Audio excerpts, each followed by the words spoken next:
ไหวสาในปารมีธรรมพระเถระครูบาอาจารย์พระภิกษุสงฆ์สามเณรทุกตนทุกองค์ขอสวัสดีพี่น้องท่านผู้ฟังป้าน้อยป้าหนานปอกวิแม่วิที่รับฟังรายการจากสถานีวิทยุกระจายเสียงพระพุทธศาสนาแห่งชาติและสังคมขึ้นเพื่อการศึกษาพระพุทธศาสนาและวัฒนธรรม FM 104.50 เมกะเฮิรตซ์จากวัดไฟหินวัดไฟเห็นตั้งอยู่หลังมหาวิทยาลัยเชียงใหม่ตำบลสุเทพอำเภอเมืองจังหวัดเชียงใหม่หลังมช.พี่น้องท่านผู้ฟังก็เป็นสถานีของพี่น้องคนฟังทุกท่านเป็นเจ้าของที่เราจะต้องช่วยกันทนุบำรุงก็จะได้ฟังอยู่ด้วยกันไปมันพี่น้องท่านผู้ฟังเสียงก็จะชัดเจนยิ่งในช่วงนี้อากาศมันเปลี่ยนสถานีก็มีความจำเป็นที่ต้องทนุบำรุงอยู่ตลอดและก็ขอกราบขอบพระคุณท่านผู้อำนวยการทำลายสถานีที่ได้นำเอาเสียงรายการนี้เผยแพร่สู่พี่น้องท่านผู้ฟังทางสถานีหนึ่งต้องขอกราบขอบพระคุณเป็นอย่างสูงดำเนินรายการโดยก้าวกับผมพ่อหลวงสว่างท่าอิมจันทร์ประธานเครือข่ายกองทุนแม่ของแผ่นดินจังหวัดเชียงใหม่และ8จังหวัดภาคเหนือรองประธานศูนย์ประสานงานกองทุนแม่ของแผ่นดินแห่งชาติก็มาพบปะพี่น้องท่านผู้ฟังเป็นประจำทุกวันอาทิตย์ตั้งแต่เวลานี้ไปจนถึงบ่าย3 โมงวันอาทิตย์นี้จะมี2ช่วงพี่น้องท่านผู้ฟังหลังจากจบบ่าย3 โมงแล้ว5 โมงถึง6 โมงก็มาปะกันรอบหนึ่งเป็นรอบ2ของวันอาทิตย์และก็เป็นประจำทุกวันพฤหัสพี่น้องท่านผู้ฟังตั้งแต่เวลา3 ทุ่มถึง4 ทุ่มก็มาปะกันทางสถานีวิทยุแห่งนี้เมื่อวันพฤหัสที่ผ่านมาลืม อายุน้อยไปนะลืมพอถึงวันศุกร์มานึกว่าเป็นวันพัดตั้งเครื่องไว้จัดดี ตั้งพุ่มด้วยกันเนี่ยมาเข้ามาถ้าจะรับก็มีภารกิจก็เนาะรอไปขึ้นวิทยุสีขาวก็เต้ทำติ๊กถ้ามีคนมาตักโอ้วันศุกร์ก็จัดกันวันนี้เป็นวันศุกร์เนาะอายุน้อยไปลืมไปก็เลยไปได้พบปะพี่น้องท่านผู้ฟังสักกรรมแล้วก็วันที่11ที่จะถึงเนี้ยพี่น้องท่านฟังวันนี้วันที่9วันที่11วันอังคารก็จะเดินทางไปที่บ้านแม่อายเมืองฝางจะไปประกวดหมู่บ้าน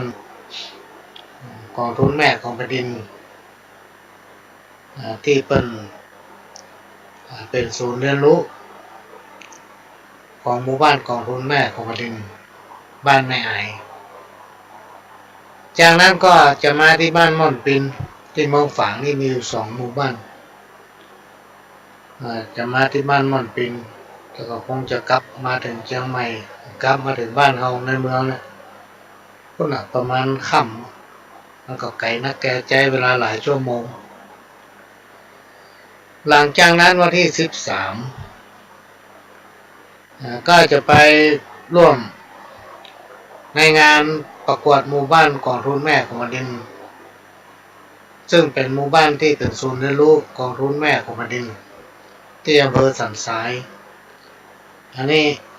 ยังไม่ได้รับรายการด้วยว่ามันเป็นบ้านไหนอย่างแต่วันที่13ไปแน่นอน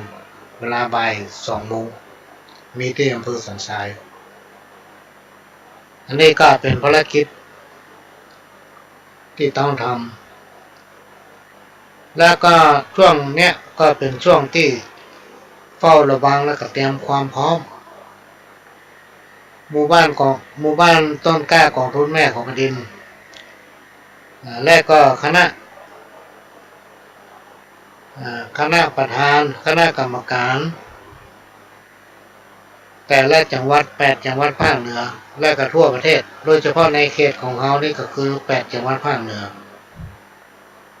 แต่ก่อนนี่มี2ภาคถึงภาคตอนล่างตอนบนแต่มันบ่ไหวพี่น้องท่านฟังก็เลยขอแบ่งเป็นตอนบน8จังหวัดก็จะได้นำคณะ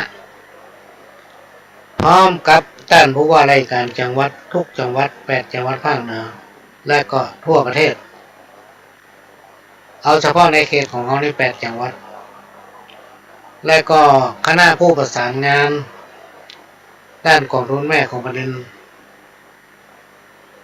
เครือข่ายทุกจังหวัดโดยมี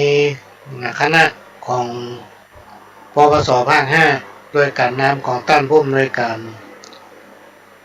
ปปสภาคและก็คณะผู้ทำงานด้านผู้อำนวยการที่รับผิดชอบเกี่ยวกับงานเครือข่ายกองทุนแม่ของแผ่นดินก็จะร่วมกันเดินทางไปกรุงเทพมหานครพี่น้องท่านผู้ฟังโดยมีกำหนดเดินทางไปตั้งแต่วันที่16ปีนี้นะครับเกียรติเป็นประวัติของชีวิตสูงสุดแหละพี่น้องท่านผู้ฟังและก็เป็นเกียรติกระวงตระกูลซึ่งได้รับการโปรดเกล้าโดยพระบาทสมเด็จเจ้าอยู่หัวท่านทรงโปรดให้เข้าเฝ้าในปีนี้ก็จะอยู่ที่กรุงเทพประมาณตั้งวันที่16ถึง20พี่น้องท่านผู้ฟังก็ถึง20วันที่20ก็น่าจะกลับมาถึงบ้านประมาณเมื่อค่ำเมื่อคืนไปหลายวันแล้วก่อนจะไปก็จะมีการประชุมภาคเหนือเนี่ยทุกจังหวัดโดยครั้งเนี้ยจะจัดขึ้นในวันที่8กับวันที่9พี่น้องท่านผู้ฟังโดยจะจัดที่จังหวัดเชียงใหม่เขาเนี่ยเอาไปไกลละเมื่อ2 เดือนก่อนไปจัดที่จังหวัดลำพูนก็มันน่าเชื่อเลยนะครับความสะดวกสบายบรรยากาศในช่วงนั้นก็ดีรวมไปถึงสถานที่โรงแรมของจังหวัดลำพูนแรกๆก็ยังเกิดใจว่าจะไปนอนที่ไหนสถานที่มันจะดีหรือว่าจะมีก่อนพอพูดถึงจังหวัดลำพูนนั้นเป็นเมืองผ่านส่วนใหญ่แขกไปไทยมาเนี่ยจะลวดเชียงใหม่ที่ไหนได้ไปน้องท่านฟังโอ้โหจังหวัดลำพูนในถึงวันนี้ต้องมีการพัฒนามีความเจริญเมื่อกี่วันมานี้ได้มีโอกาสได้นั่งอู้กับท่านผู้หนึ่งที่เคารพนับถือกันพออู้ถึงลำพูนเพิ่นว่าเมื่อเนี่ยมันได้ไปลำพูนมีท่านผู้หนึ่งเพิ่นก็อู้แทรกเข้ามาว่าโอ้ลำพูนมาเดิมแจ้ธรรมดาเด้อมีถนนตั้งระดับตัวว่ะเปิดหูทางขึ้นมาโอ้ขนาดนั้นเลยกายเนาะในสมัยก่อนนะพี่น้องท่านผู้ฟังเวลาจะไปลำพูนพอไปถึงแยกดอยที่เขาจะเร็วไปแต่ตอนนี้ต้องขึ้นต่างๆนะครับถ้าจะเข้าตัวเมืองจะเข้าในตัวเมืองของลำพูนตั้งไปเลยมันต้องลงทางต่างนะครับแต่ถ้าเราจะแยกไปทางปัดซางไปทางบ่อเหลืองอย่างเงี้ยก็ต้องแอบขึ้นไปได้ประมาณสัก50 เมตรก็แอบซ้ายไปเลยแล้วไปออกที่ตลาดจตุจักรก็มันน่าเชื่อพี่น้องท่านผู้ฟังที่ทางแยกเข้าไปประมาณ100 เมตรตลาดจตุจักรลำพูนมีทุกอย่างพี่น้องท่านผู้ฟังในตลาดกว้างขวางบรรยากาศมันฮือเพิ่นสร้างโดมควบไว้ถ้าจะอู้ไปนี่ประมาณ3-4 ให้ภาษี ในนั้นจะมีสินค้าทุกอย่างเลยพี่น้องท่านผู้ฟังโอ้แสดงว่าเมืองละปูนนั้นนอกจากจะเป็นเมืองของนักบุญดินแดนแห่งอารยธรรมนักบุญทั้งหลายเกิดขึ้นจากเมืองละปูนเนี่ยพี่น้องท่านผู้ฟังในสมัยก่อนหลายร้อยปีที่ผ่านมาสมัยที่มันมีความเจริญอย่างประวัติของหลวงพ่อครูบาเจ้าศรีวิชัยและก็พระขาวปีเนี่ยในสมัยนั้นก็จะมีถนนเนาะพี่น้องท่านผู้ฟังครูบาเจ้าเพิ่นเดินทุดงจาริกแสวงธรรมไปทั่วโดยมีรถนะพี่น้องท่านผู้ฟังเตียวลัดป่าลัดเขาไปสร้างวัดสร้างวาสร้างสำนักสงฆ์สร้างอันนั้นอันนี้ไว้นับพอประท้วนพี่น้องท่านผู้ฟังการที่ท่านจะโผล่ไปท่านไปนี่เนี่ยแจ้ของง่ายนะสมัยนั้น100-200 ปีที่ผ่านมาเนี่ยมันเป็นป่าแทบจะห้องได้ว่าป่ามาปานอย่างใดอย่างนั้นมาถึงปัจจุบันเนี่ยพี่น้องท่านฟังความเจริญว่าจะเป็นทางด้านอริยธรรมทางด้านพุทธศาสนาทางด้านสิ่งแวดล้อมทางด้านการพัฒนาและมีการบูรณาการทุกรูปแบบมุ่งเข้าสู่จังหวัดลำพูนทำให้จังหวัดลำพูนนั้นมีความเจริญหลายๆด้านพร้อมๆกันพี่น้องท่านผู้ฟังแล้วเราติดตามข่าวเนี่ยข่าวที่พอดีเนี่ยบ่ค่อยมีนะบ่ค่อยมีมันจะมีก็เป็นส่วนน้อยมันจะต้องมีตึงดีตึงบ่ดีพี่น้องท่านฟังแต่ส่วนใหญ่แล้วเปิ้นจะมีศีลมีธรรมพี่น้องท่านผู้ฟังเปิ้นจะมีน้ำใจนะจะมีธรรมะไว้ประจำจิตประจำใจอยู่ตลอดควบคู่กับการประกอบสัมมาชีพเขาจะโอ้ภาษาธรรมะในหัวข้อสังฆาวัตถุธรรม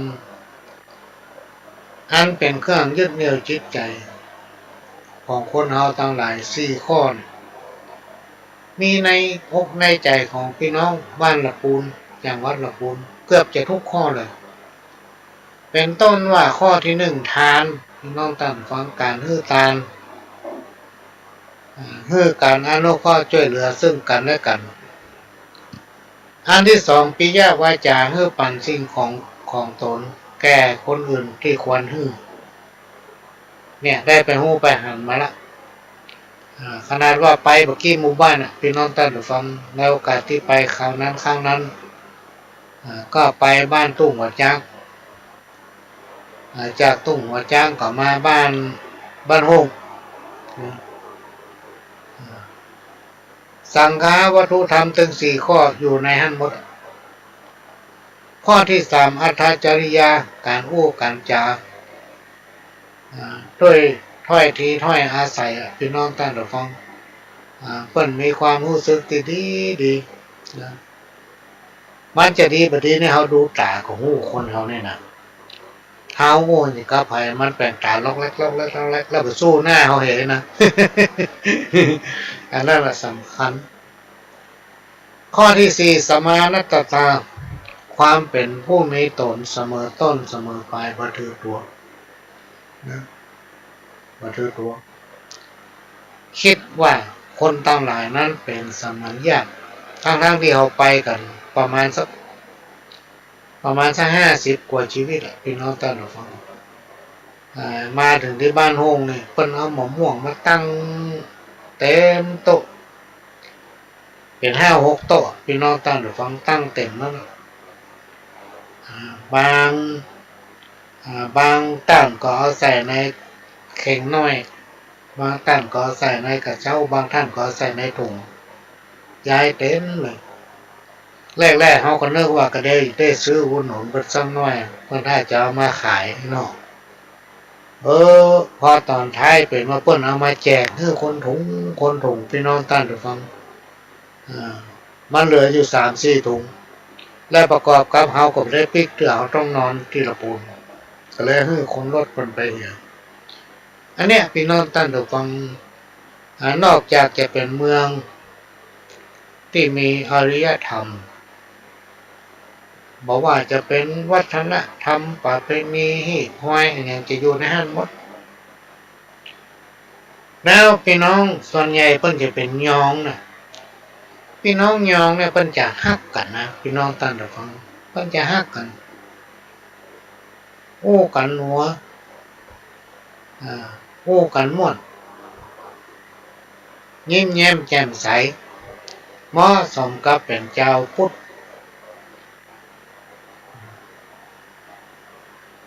เหมาะสมกับการที่เป็นเมืองอริยธรรมด้วยมีธรรม4 ประการที่กล่าวมาแล้วและก็นำเอาธรรมะอันเป็นคำสั่งสอนขององค์พระสัมมาสัมพุทธเจ้านั้นมาเป็นเครื่องครองเรือนธรรมะ10 ประการ1สัจจะคือความซื่อสัตย์ต่อกันและกันอันที่2ธรรมะเวลาอู้จาก็คมจิตใจของตนเองระงับอารมณ์บูดเก็บอารมณ์บูดไว้อู้จากันม้วนถ้อยทีถ้อยอาศัยเขาได้ไปหู้ได้ไปหันแล้วมีความประทับใจข้อที่3ขันติมีความอดทนต่อทุกสิ่งข้อเนี้ยพี่น้องท่านผู้ฟังมีอยู่ในพี่น้องละปูนมดโดยเฉพาะพี่น้องบ้านโฮงนี่คือได้มีกลุ่มของกลุ่มนึงที่เปิ้นเขาจะห้องว่าเป็นผู้ด้อยโอกาสทางด้านสังคม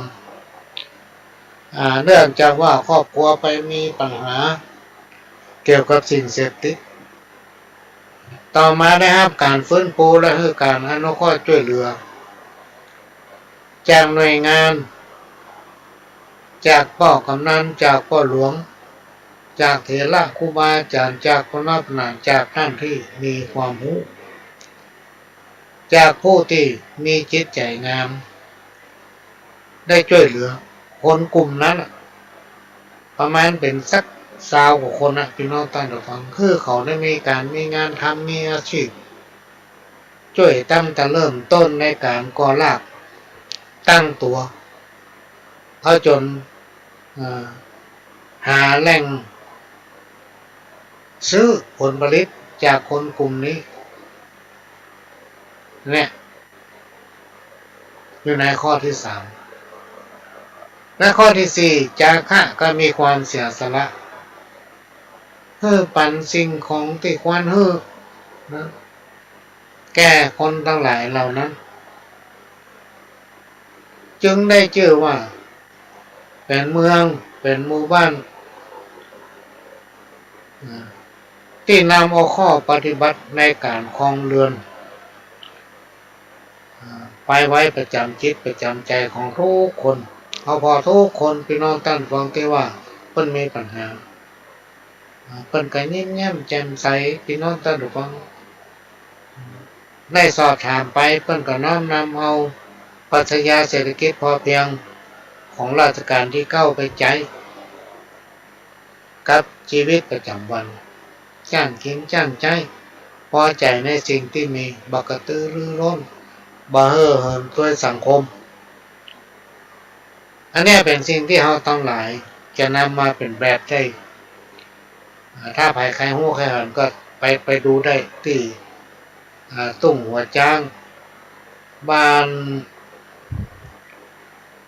น่าจะเป็นบ้านดอนมูลและบ้านโฮงธรรมะที่ควรนำเป็นข้อปฏิบัติประจำวัน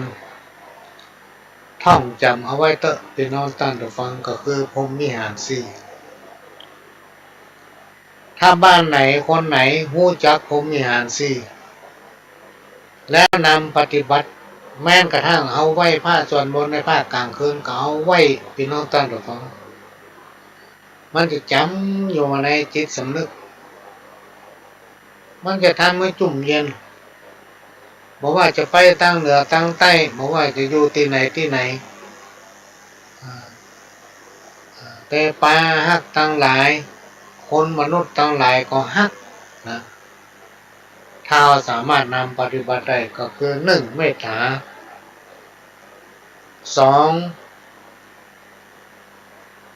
2การุณา3มุทิตา4อุเบกขา4ข้อเนี่ยพี่น้องท่านผู้ฟังให้จำใส่ใจไว้เถอะแล้วแทนเมื่อกี้วันก็จะถึงเทศกาลเข้าพรรษาพี่น้องท่านผู้ฟังจะได้ฟังสปอตโฆษณาจากทางสถานีหลายๆสถานีและก็ต้นรายการของเกือบจะทุกรายการก็จะมีการเชิญชวนร่วมอนุโมทนาบุญในการรอเตียนพรรษาถ้าเขาแบบรอเตียนพรรษาเขาพอมีปัจจัยเขาไปซื้อเตียนพรรษาอันนี้ซึ่งเป็นฮีบห้อยประเพณีที่โบราณอาจารย์ครูบาอาจารย์พ่อน้อยพ่อหนานพี่น้องสถาตายกตาลิกาเพิ่นทำปฏิบัติสืบตามกันมาเป็นเวลาเมื่อสมัยก่อนมันเจตันสมัยลูกพี่น้องท่านผู้ฟังเตียนหล่อเตียนแก้สลักอย่างนี้มันล่ามมีมันเมื่อเจ็บปะเพิ่นจะล่อมันกันนะแต่เพิ่นจะแปลงปีมจากไม่บงไม่สร้างพ่องจากสังกะสีจากอย่างต่อมาก็มีปีมมีอย่างมีการพัฒนาช่วงจะเข้าพรรษาเนี่ยก็จะมีการหล่อเตรียมกันพอบรรดาสมมติวันนี้13ค่ำพวกก็จะแห่เตรียมนั้นเข้าวัดแต่ในยุคปัจจุบันเนี่ยพี่น้องท่านผู้ฟังมันทันสมัยมันมีเตรียมสำเร็จนอกจากจะมีกิจกรรมการหล่อเตรียมซึ่งสืบเฮียบตามห้อยทำตามประเพณีวัฒนธรรมที่พ่อแม่ครูบาอาจารย์เคยนำปฏิบัติถ้าไปพอมีอันจะกินน้อยมันมีเวลาไปร่วมเพิ่นจะซื้อเตรียมไปตานคนเดียวมันหาง่ายไปร้านสังฆทานถึงตั้งทึบถ้าจะตามเตรียมกับว่าไตชุดหนึ่งปีหนึ่งพี่น้องท่านผู้ฟังมีเตือนหนึ่งการทำบุญเนี่ยมันแบบเสียหลายพี่น้องท่านผู้ฟังเมื่อเราทำไปแล้วมันจะเสี่ยงไปนะพี่น้องท่านผู้ฟังเพราะว่ามันจะมีผลบุญที่เราทำนั้นมาบังเกิดผลขึ้นกับตัวของเราขึ้นกับตัวคนที่กระทำในภายหลังแม้ว่ามันจะจ้าน้อยแต่มันถาวรพี่น้องท่านผู้ฟังสมัยก่อนนี่ที่พูดได้อย่างนี้นี่เพราะว่าในสมัยก่อนนั้นเขาไม่เชื่อเขาคิดกันว่าตานไปมันก็เสี่ยงไปนั่นลงแล้วมันจะได้มาจากอันหยังบุญไม่ไหนหมูครูบาอาจารย์เพิ่นบอกว่าทำไปเตอให้เลยก็เดียวผลที่เราทำเนี่ยจะบังเกิดขึ้นกับตัวของเราเองลองตองพอเตอลองพอไปเนอะ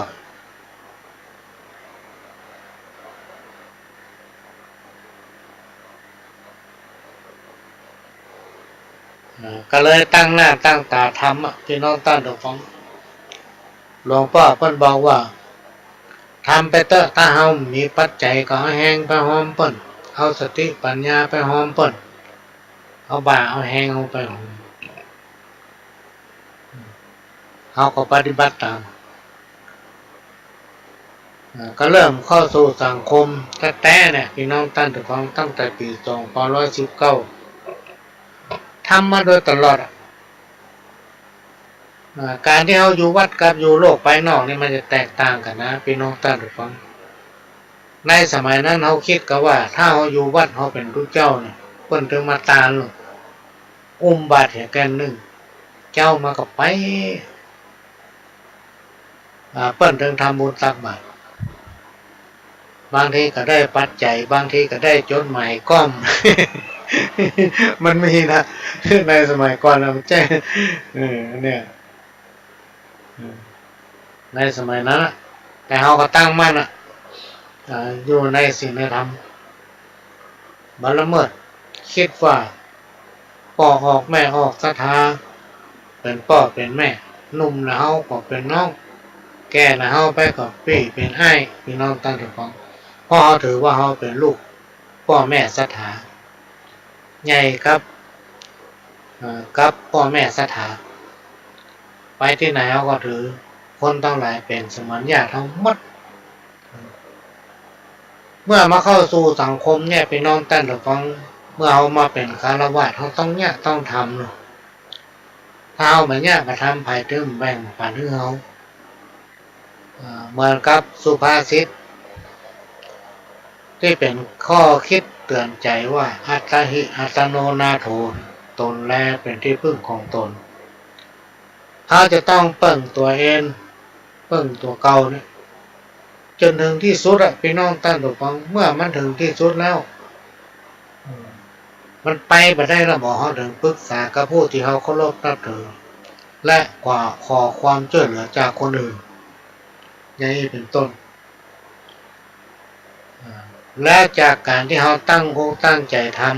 ำแล้วมีความเชื่อว่าบาปบุญคุณและโทษมันมีเนี่ยทำมาเลยพี่น้องตั้งถูกต้องพอยึดมั่นว่าทำดีต้องได้ดีทำบ่ดีมันก็จะได้บ่ดีแต่ว่าคนเฮาอ่ะพี่น้องตั้งถูกต้องเฮาเป็นคนหนึ่งทุกคนอ่ะพี่น้องตั้งถูกต้องก็จะต้องมีความผิดพลาดในการเดินของชีวิตบนห้องว่าวิถีชีวิตของคนเฮาเนี่ยมันก็จะต้องมีผิดพลาดห้องเจ้าว่าดีครับตกเสี่ยงนะพี่น้องตั้งถูกต้องคนเฮามันมีตึงดีตึงบ่ดีอยู่ด้วยกันเพราะฉะนั้นเมื่อเฮาตั้งเนื้อตั้งตัวตั้งหลัก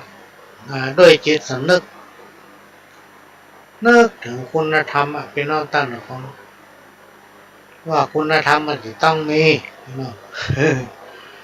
สิ่งดีๆมันก็จะต้องมีก็ทำไปเรื่อยๆเหมือนครูบาอาจารย์เพิ่นบอกนะทำไปเถอะคนบ่ฮู้ผีฮู้คนมาหันผีหันเตปาฮักสิ่งศักดิ์สิทธิ์ทั้งหลายเพิ่นทรงฮู้แรงหันและในอนาคตผลอันดีๆนั้นมันจะเกิดขึ้นกับเฮามันจ้าน้อยจ้างมันอดทนเอาจนมาถึงวันนี้พี่น้องตั้งตัวว่าถึงเชื่อคำอู้ของครูบาอาจารย์เพิ่นว่าสิ่งที่เขาทำมานั้นมันมีเป็นความจริงนะมันมีเป็นความจริงทำเมื่อเขาได้อยู่ดีกินดีอยู่สุขกายสุขใจแทนที่เขาจะปะกับข้อกรรมนักก็กลายเป็นเบาจากเบาก็เริ่มลดหายไปอย่างนี้เป็นต้นเพราะฉะนั้นการกระทำของคนเฮาเนี่ยเป็นน้องตั้งแต่ฟังเหมือนกับคำโบราณอาจารย์เพิ่งกล่าวไว้ว่าให้ทำอย่างใดได้อย่างนั้นอันนี้มันมีแต่เป็นน้องตั้งแต่ฟังแล้วมันมีจากหน้ามันมีจากเนี่ยให้ทำอย่างใดได้อย่างนั้นพี่น้องตั้งแต่ฟังเท่าไปจุกเปิ้นก็เดี๋ยวเปิ้นก็มาจุกเฮาเท่าไปโกงเปิ้นทำน้อยเปิ้นก็มาโกงเฮาอย่างนี้เป็นต้นพี่น้องตั้งแต่ฟังมันมีแต่มันมีในชาติหน้ามันมีชาติเนี้ยอันนี้เป็นเรื่องเตรียมมาอู้ฟังจากประสบการณ์ของตนเองตั้งแต่เขาจำความได้มาจนถึงปัจจุบันจากผลที่ตัวเองนำปฏิบัติลองทำไปเถอะมีกรรมอยู่กรรมหนึ่งที่เขาจะเนิกอยู่ในใจเปิ้นบอกว่าอย่าหมิ่นเงินน้อยจะไปมัวควายแต่วาสนานะและจะไปหวังพึ่งพาแก่กล้าคนอื่นเขาจะต้องช่วยเหลือตัวเขาด้วยสติปัญญาของเขาจะต้องมีสติปัญญาอยู่กับเนื้อกับตัวอยู่ตลอดเวลาโดยเฉพาะสติเนี่ยจะไม่ให้มันขาดเมื่อมีสติปัญญามันเกิดใจปัญญาพิจารณาไปพี่น้องตั้งดูฟังในสมัยก่อนเนี่ยเมื่อเขาออกมาเป็นคฤหัสถ์ใหม่ๆบางทีเขาคิดบอกจะติวนะพี่น้องตั้งดูฟัง เตียวไปตามคันชนประทานทางหลังสลากลางเตียวไปเลยจนไปพดตั้งพุ่นหางดงสัมปะต้องทำต้องเตียวไปเตียวไปกับพ่อไปตัวพ่อก็ไม่เส้นหญ้าพ่อไปตั้งต้งตั้งนาสมัยก่อนต้งนามันนักล่ะโอ้หันเปิ้นหญ้าการตีเข้ากันเกี่ยวเข้ากันเต็มต้งเขาพอแล้วมันม่วนอกม่วนใจพี่น้องตั้งถูกฟังเขาคิดว่าเปิ้นตั้งหลายเนี่ยเปิ้นยังอยู่ได้เวลาเปิ้นกินข้าวต่ำเปิ้นก็ไม่ไงต่ำกลางต้งกลางนาต่ำดอนนี่ต่ำห้างต้งพ้องบางทีห้างต้งมันเป็นห้างน้อยต้องล้ามากินต่ำดอนต่ำเปิ้นเก้าไม้พี่น้องตั้งฟังเปิ้นอยู่กันได้แล้วมันมีอยู่กรรมหนึ่งที่ครูบาอาจารย์บ่เคยขอตัวน่ะแมงบ้งมันย่ำตายกันใบไม้มันมีแตะพี่น้องตั้งฟังเฮาก็นำมาสิ่งทั้งหลายเหล่านี้มาผสมผสานแล้วมาคิดว่าเปิ้นยังอยู่กันได้เขาจะต้องแยกอันใดหนึ่งเพื่อให้ตัวเราอยู่ได้อันนี้ก็นำมาฝากเป็นข้อคิดนะพี่น้องท่านฟังบางผู้บางท่านทำงานอันนั้นก็ดูมันมีเกียรติทำงานอันนี้ดูเหมือนมันมีค่าจะไปคิดจะไปดูหมิ่นเงินมันน้อยได้ต่อใดจังมันจะไปคิดว่าวันนี้คุยต้องรวยวันผู้คุยต้องรวยมาได้บดีทำไปติ๊กทำไปเลยและสักวันหนึ่งพี่น้องท่านผู้ฟังมันจะเป็นดีเองถ้าบนมันจะดีถึงดีถ้ามันจะมาดีมันถึงบัดดีพี่น้องท่านผู้ฟังอันนี้ก็มาฝากให้เป็นข้อคิดการดำเนินชีวิตของคนเราถึงวันนี้ทุกคนต่างกับปรารถนาความสุขความเจริญคนเราทุกคนมีความปรารถนาเพื่อพ้นจากอุปทวะกังวลพ้นจากอันตรายทั้งหลายทั้งมวลเพราะอันตรายและอุปทวะกังวลทั้งหลายทั้งมวลเนี่ยมันทำให้คนเป็นทุกข์คำว่าความทุกข์ยากเดือดร้อนเนี่ยพี่น้องท่านผู้ฟังบ่มีไผต้องการไผถึงบ่ต้องการความทุกข์ยากเดือดร้อน อันเนี้ยใกล้จะเข้าพรรษาเนี่ยก็จะมาฝากเขาจะหนีพ้นสิ่งทั้งหลายเหล่านี้ได้อย่างไรจะหนีพ้นจากความทุกข์ยากเดือดร้อนนี่ซึ่งเป็นสิ่งที่คนทั้งหลายต้องการเขาจะหนีพ้นมันได้อย่างไรเวลาเขาจะนอนก่อนนอนหรือว่าวันไปนอนตั้งแต่ฟังวันพระวันศีลถ้าเขาไม่ได้ไปวันปกติธรรมดาเขาไม่ได้ไปวัดเขาก็แผ่เมตตาอยู่ที่บ้านเขาได้แผ่เมตตาอยู่ทุกที่ได้หมดวันพระวันศีลตลอดการพรรษาควรไปวัดไปหนึ่งมันจะเป็นพระหน้าบุญที่เราได้ไปร่วมกินร่วมตาม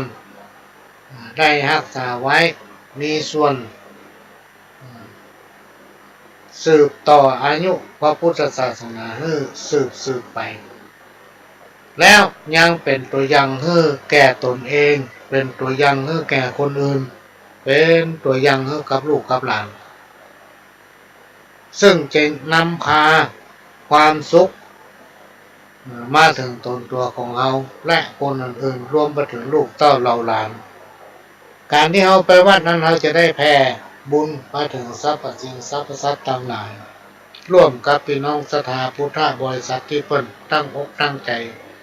ไปปฏิบัติศีลภาวนาเราจะได้แผ่ความปรารถนาดีให้กับสรรพสิ่ง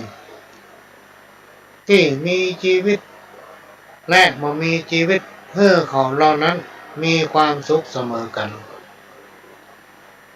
เมื่อเขาตั้งหลายมีความสุขทุกสรรพสิ่งพี่น้องท่านผู้ฟังเมื่อมีความสุขรวมไปถึงตัวเขาแต่ละคนถ้ามีความสุขมันก็ไม่ได้เบียดเบียนซึ่งกันและกันการข่มเหงน้ำใจซึ่งกันและกันเนี่ยมันจะมีเพ ราะทุกคนมีความสุขมีสติปัญญาประคับประคองชีวิตของตนแล้วเดินไปตามวิถีทางของฝ่ายของมันก็กรรมโบราณที่เป็นว่าห้อมนูไตห้อมในกับในเตียวครูบาอาจารย์เปิ้นจะบอกแล้วก็สอนไว้พี่น้องท่านทุกฟังโดยเฉพาะหลวงพ่อพระครูโสพลมุญญาภรณ์หรือว่าตู้ลุงทองที่เป็นเทศทันทุจกแต่ว่าวันซื้อนี่ป้าไผเป็นพูดถึงว่าหลวงพ่อพระครูโสพลมุญญาภรณ์หรือว่าตู้ลุงทองที่เป็นเทศทุจกนั่นนะนี่หนูแล้วมันเป็นจะได้แต่ก่อนนี่เป็นดังขนาดตึ้งมีไผเต้ามาตึงวันนี่ก็ยังดังอยู่นะพวกเจ้าหลายๆสถานีจะเอาเสียงเปิ้นออกในรายการธรรมะใกล้แจ้งเปิ้นจะสอนว่าบ่ควรใส่ร้ายป้ายสีซึ่งกันและกันบ่ควรอิจฉาริษยากันเพื่อทำไปตามหน้าที่ของภัยของมันเพื่อใจชีวิตของตนแบบสงบเสงี่ยมเรียบง่ายและมีความอ่อนน้อมถ่อมตนบ่เย่อหยิ่งบ่จองหองบ่ดูหมิ่นดูแคลนคนอื่นเพราะคนเราทุกคนเนี่ยพี่น้องท่านทุกฟังเฮามีบุญที่ได้เกิดมาเป็นคนและได้พบปะพุทธศาสนาได้พบปะบ้านเมืองโดยมีพระมหากษัตริย์เป็นประมุขของชาติของบ้านของเมืองแล้วคนเราทุกคนเนี่ยไปนอนตันฝังเมื่อเกิดมาแล้วมันต้องตาย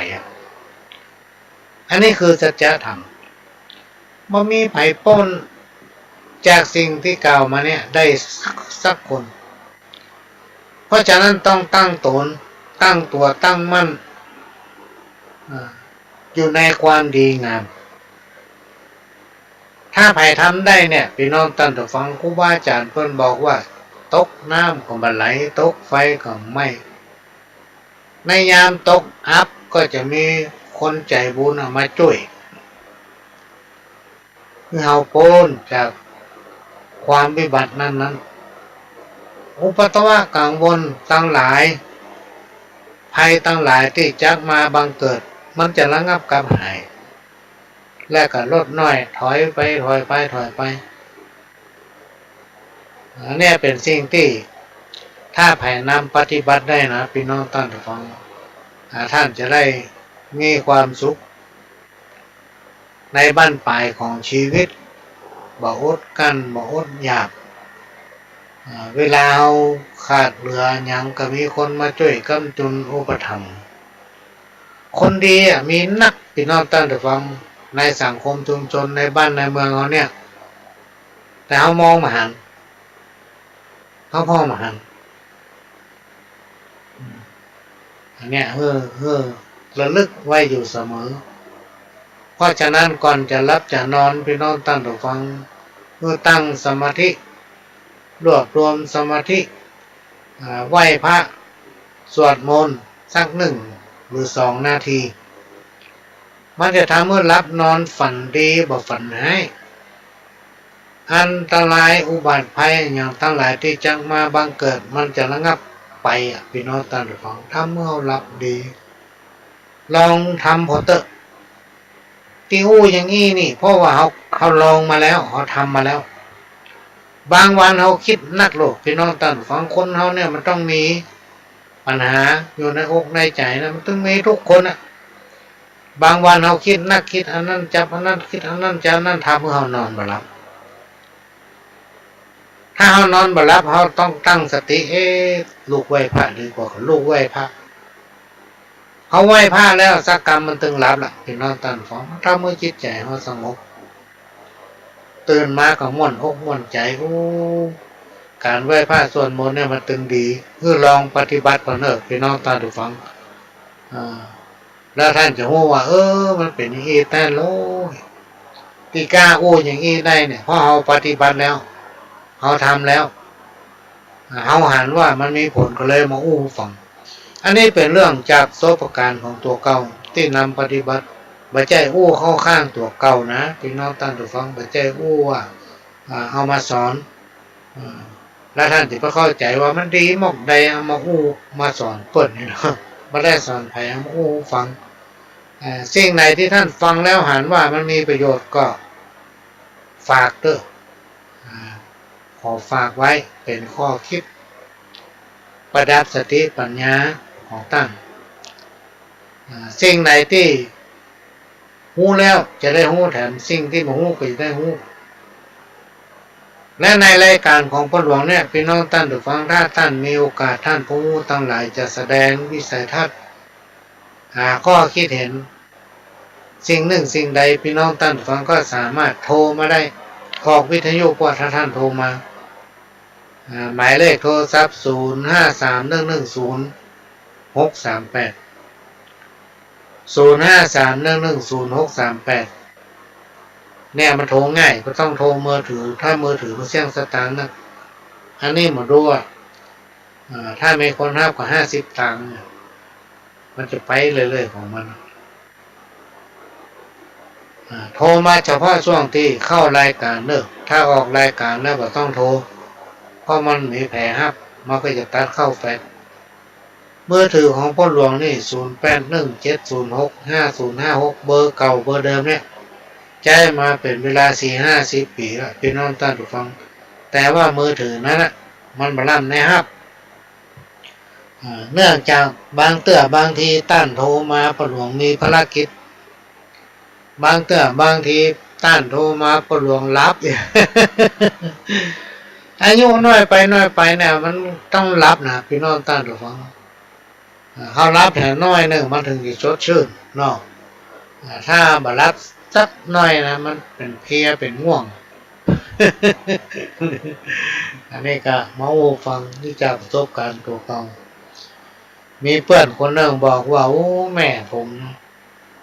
อายุ70 ปลายแล้วเอาห้ามบ่ฮื้อเพิ่นย่าหยังเพิ่นถึงบ่ฟังว่าขอโบกน้อยอัน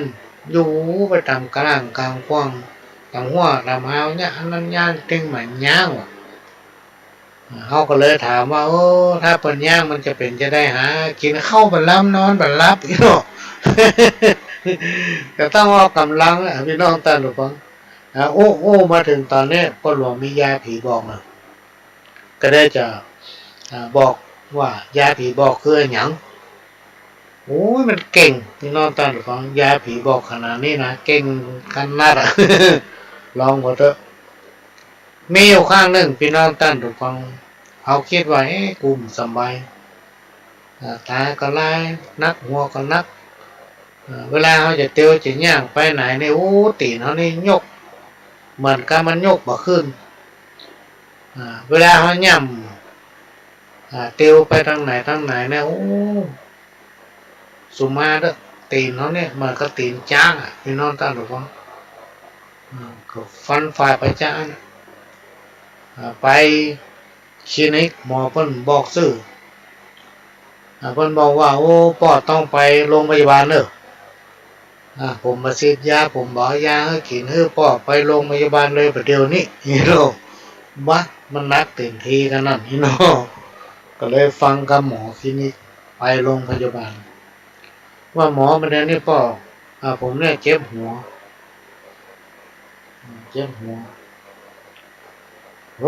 หมอตรวจไปตอนมาเอาไว้ให้ก่อนว่ะเจ็บหัวนะว่าก่อนแก้อันนี้ก่อนนี่โลกประเด็นเนี้ยอันเนี้ยมันขึ้นเกินอัตราว่ะน้ำตาลไม่เป็น300 ฝ่ายว่ะอันอย่างจะได้เขาเจ็บหัวเขาไปหาหมอแทนที่จะทำเรื่องเจ็บหัวก่อนโอ้เล่นไปแง่อย่างอื่นเนี่ยเขายังคิดว่าหมอนี่ได้แน่เนาะ น้ำตาลขึ้น300 ฝ่ายถ้าวันใดน้ำตาลขึ้นนี่ตามัวนะพี่น้องตาดูฟังความดันก็ขึ้นตัวถึงทีนี้มาวันหนึ่งได้นอนโรงพยาบาลหมอก็ไปตรวจสปะความดันก็สูง น้ำตาลก็สูงน้ำตาลในเม็ดเลือดก็นักเนี่ยเมียนสปะเขาก็นึกน้อยใจว่าเขามาดูร่างกายของตัวเก่าของดมสมบูรณ์จัดดีมันมีแค่เจ็บหัวอย่างเดียวเลยเนาะอันนี้หมออู้ไปเลยผมละมาหาว่าเขาเป็นสปะเขานอนโรงพยาบาล เป็นจัดหลายวันเนาะนี่ก็มันก็ใจนะพี่น้องกันพอกันนอนโรงยาไปอยู่2-3 วันคราวนั้นก็ต่อมาออกมาก็คิดไปถามหลายคนว่าอย่างเนี้ยจะได้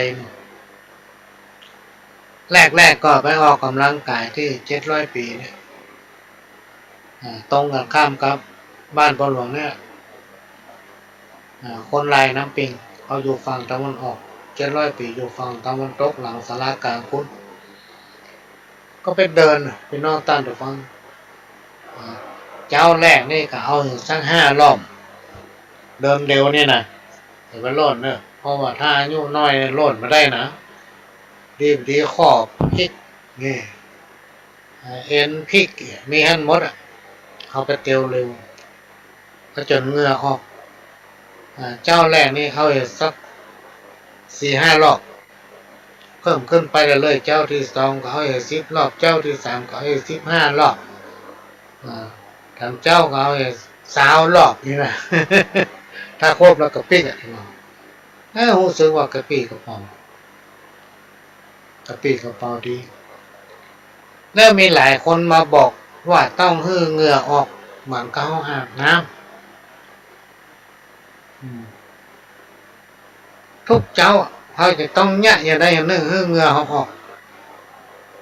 เอาเหงื่อออกนักเขาพี่น้องตั้นตัวฟังเขามาบอกว่าได้เขาบอกว่าโอ้ความดันเบาหวานนี่มันตึงแบบใกล้หนีมดเลยเนาะก็มาพิจารณาว่าจะอย่างใดก็เลยได้ทำหายาผีบอกนะอันนี้ไม่ใช่โฆษณาเนอะเอามาอู้ฟังยาผีบอกมีอย่างพ่อมีขอบก กับกันไกตัดเนี่ยนี่คือยาผีบอก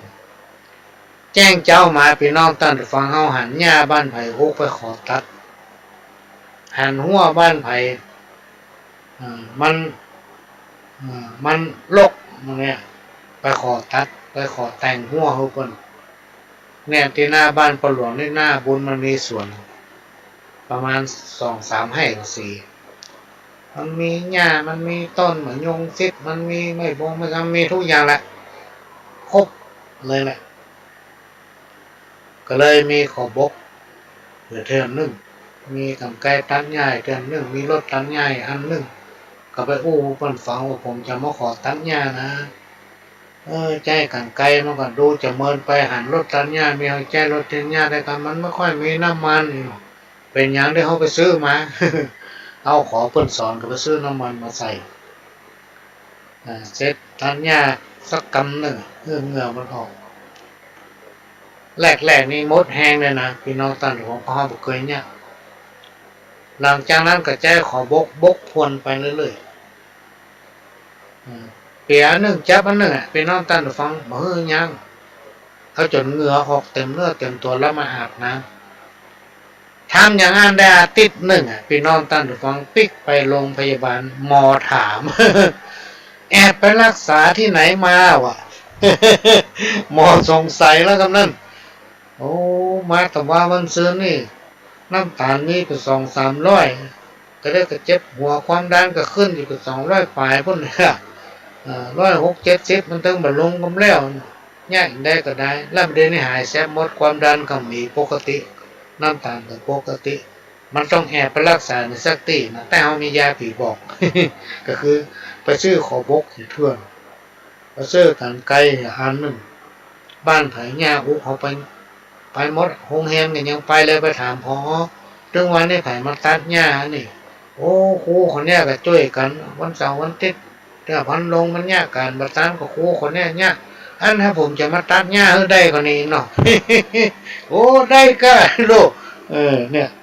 ก็เลยว่ามันดีแต่เพราะฉะนั้นพี่น้องตั้งถูกฟัง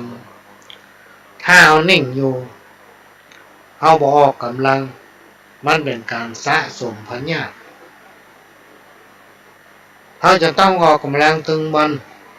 เหงื่อมันออกนี่หลายผู้หลายท่านพี่น้องท่านฟังที่ผู้หลวงสังเกตพอเนี่ยบางคนอายุ90 ปลายนะยังยากการวันค่ำเพิ่นบอกว่าถ้าทำงานเนี่ยหนึ่งมากินข้าวล้ำอันที่สองเวลารับต้องรับเพื่อเป็นเวลานะถ้าเอาอ่อนเอาเพลียเอาสุกเหนื่อยล้าก็นอนพักกี่ก่อนพอพักได้เต็มที่ก็ลุกมาออกกำลังนะมันจะมีเยอะและในที่สุดสุขภาพของเรา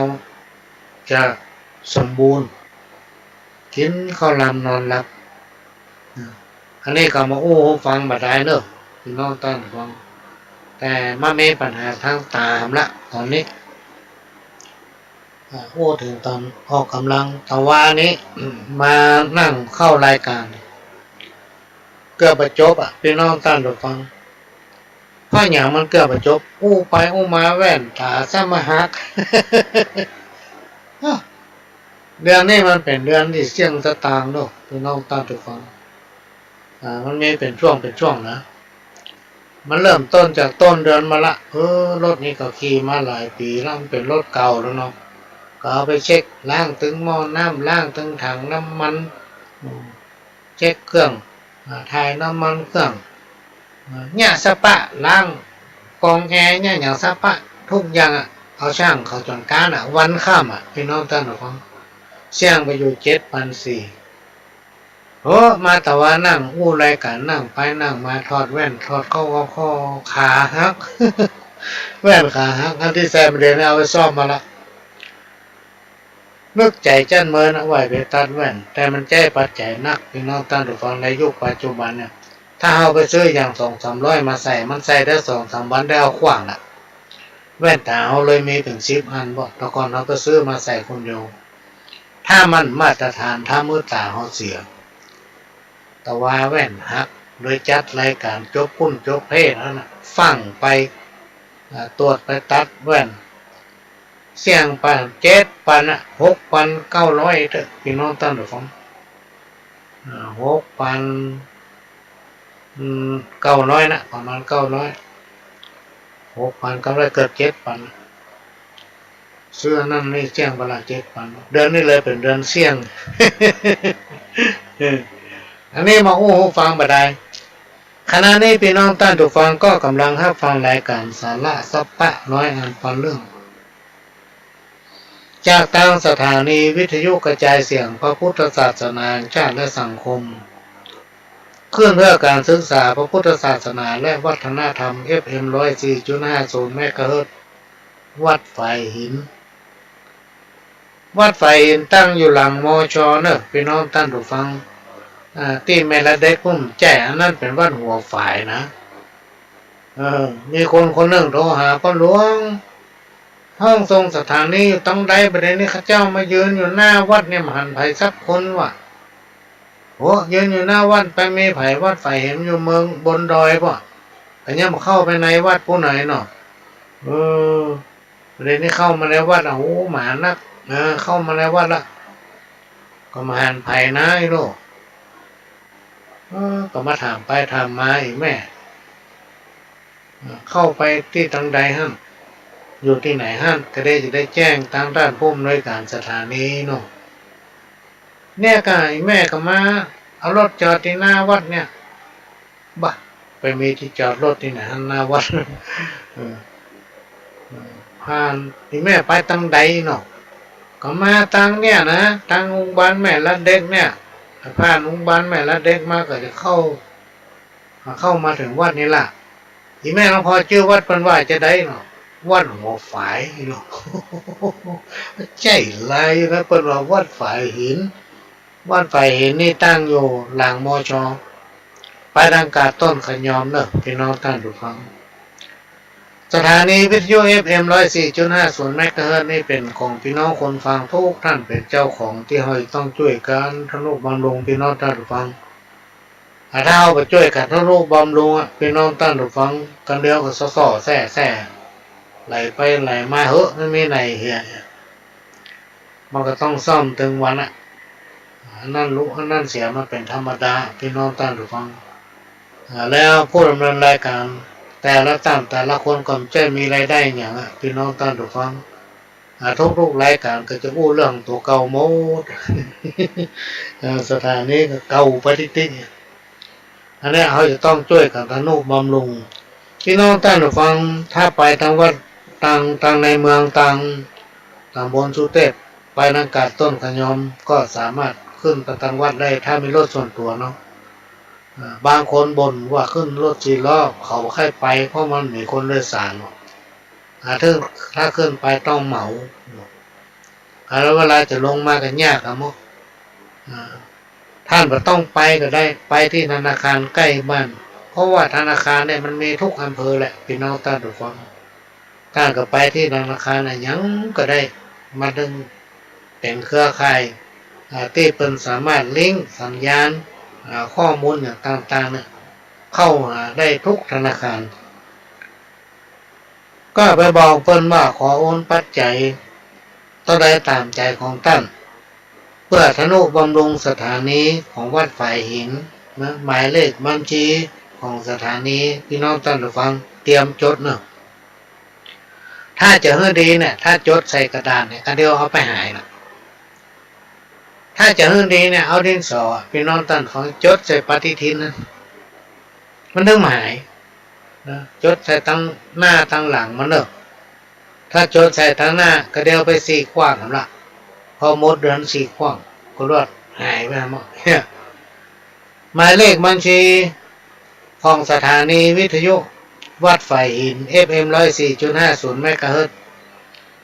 ธนาคารกสิกรไทยสาขาถนนสุเทพหมายเลขบัญชี471 227 472 74 927เนอะพี่น้องท่านผู้ฟังตามกำลังของไปของมันถ้าเป็นไปได้ท่านไปโอนแล้วส่งสลิปหรือว่าแจ้งมาทางโทรศัพท์หรือว่าจะมาประชาสัมพันธ์คนเดียวก็ได้ถ้าโทรหาพ่อหลวงในเสียงต้องออกวิทยุก็หน่อย0531100638พี่น้องท่านผู้ฟังสามารถรับฟังรายการสปะจากทางสถานี FM 104.50 เมกะเฮิรตซ์นี่บอกว่าจะเป็นทางเฟซทางไลน์และก็ยังสามารถฟังรายการนี้ย้อนหลังได้ว่าเป็นรายการที่ถ่ายทอดเสียงและภาพเผยแพร่ไปทั่วโลกพี่น้องท่านผู้ฟังท่านจะอยู่จังหวัดไหนประเทศใดฟังได้หมดอันนี้ก็มาลำเรียนแจ้งเพื่อพี่น้องท่านผู้ฟังได้รับทราบก่อนจะเข้าพรรษาแค่เมื่อกี้วันนี้ละวันนี้ก็จะนำเอาศีลทั้ง5 ข้อเนี่ยมาเล่าให้ฟังขยายความให้ฟังจะเริ่มตั้งแต่ข้อที่1ปานานี่อธิบายว่าเปิ้นฮื้อเว้นจากการฆ่าสัตว์ตัดชีวิตฮื้อเว้นจากการเบียดเบียนคนอื่นผลของการฆ่าสัตว์ตัดชีวิตและการเบียดเบียนคนอื่นเพื่อเขาได้รับความทุกข์ยากเดือดร้อนแล้วบัจจัยความรุนแรงต่อคนและบัจจัยความรุนแรงต่อสิ่งที่มีชีวิตรวมไปถึงบ่ทำลายสิ่งแวดล้อมหรือธรรมชาติผลของกรรมที่เกิดจากการกระทำนะพี่น้องท่านผู้ฟังทั้งหลายมันมีไผ่ทำอย่างใดก็จะได้อย่างนั้นพี่น้องท่านผู้ฟังแล้วไผ่แตนไผ่มาได้ตัวเพราะว่ากรรมเกิดจากการกระทำของตนเองเขาจะแก้กรรมเพื่อมันได้ ลดลงไปอย่างใดครูบาอาจารย์เปิ้นบอกไว้ว่าหนึ่งถ้าเรามีการไหว้พระสวดมนต์ถึงวันก็ตรวจน้ำเพื่ออุทิศให้เจ้ากรรมนายเวรเทพบุตรเทวดาที่อาศัยยังบ้านยังจองอาศัยยังพ่อยังแม่เตบบุตรเทวดาที่อาศัยยังตนตัวของเฮานะรวมไปถึงเจ้ากรรมเจ้าเวรทั้งหลายบรรพบุรุษปู่ย่าตายายผู้ที่ตายไปแล้วและยังมีชีวิตอยู่ก็ดีตรวจน้ำลงดินตรวจนั่งน้อยพี่น้องตั้นหรืบางทีเอาเนี่ยอย่างพลาดเผลอไปนักตรวจนักบ่ต้องกลัวมันเสี่ยงน้ำมันไม่ใช่แปลงขวดใหญ่ๆถ้าตรวจลงไปตั้งจิตอธิษฐานอย่างที่กล่าวมาแล้วสิ่งตั้งหลายพี่น้องตั้งฟังที่มันทำให้จิตใจของคุณมัวจะลดหน่อยทำแล้วสบายใจม่วนอกม่วนใจนะเหมือนกับเรามีแก้วแหวนเงินคำเต็มตู้ว่าเครียดเมื่อทำเนอะพี่น้องตั้งฟังลองนำปฏิบัติพอสิ่งข้อที่สองอาทินมาข้อนี้เปิ้นก็เฮือเว้นจากการลักทรัพย์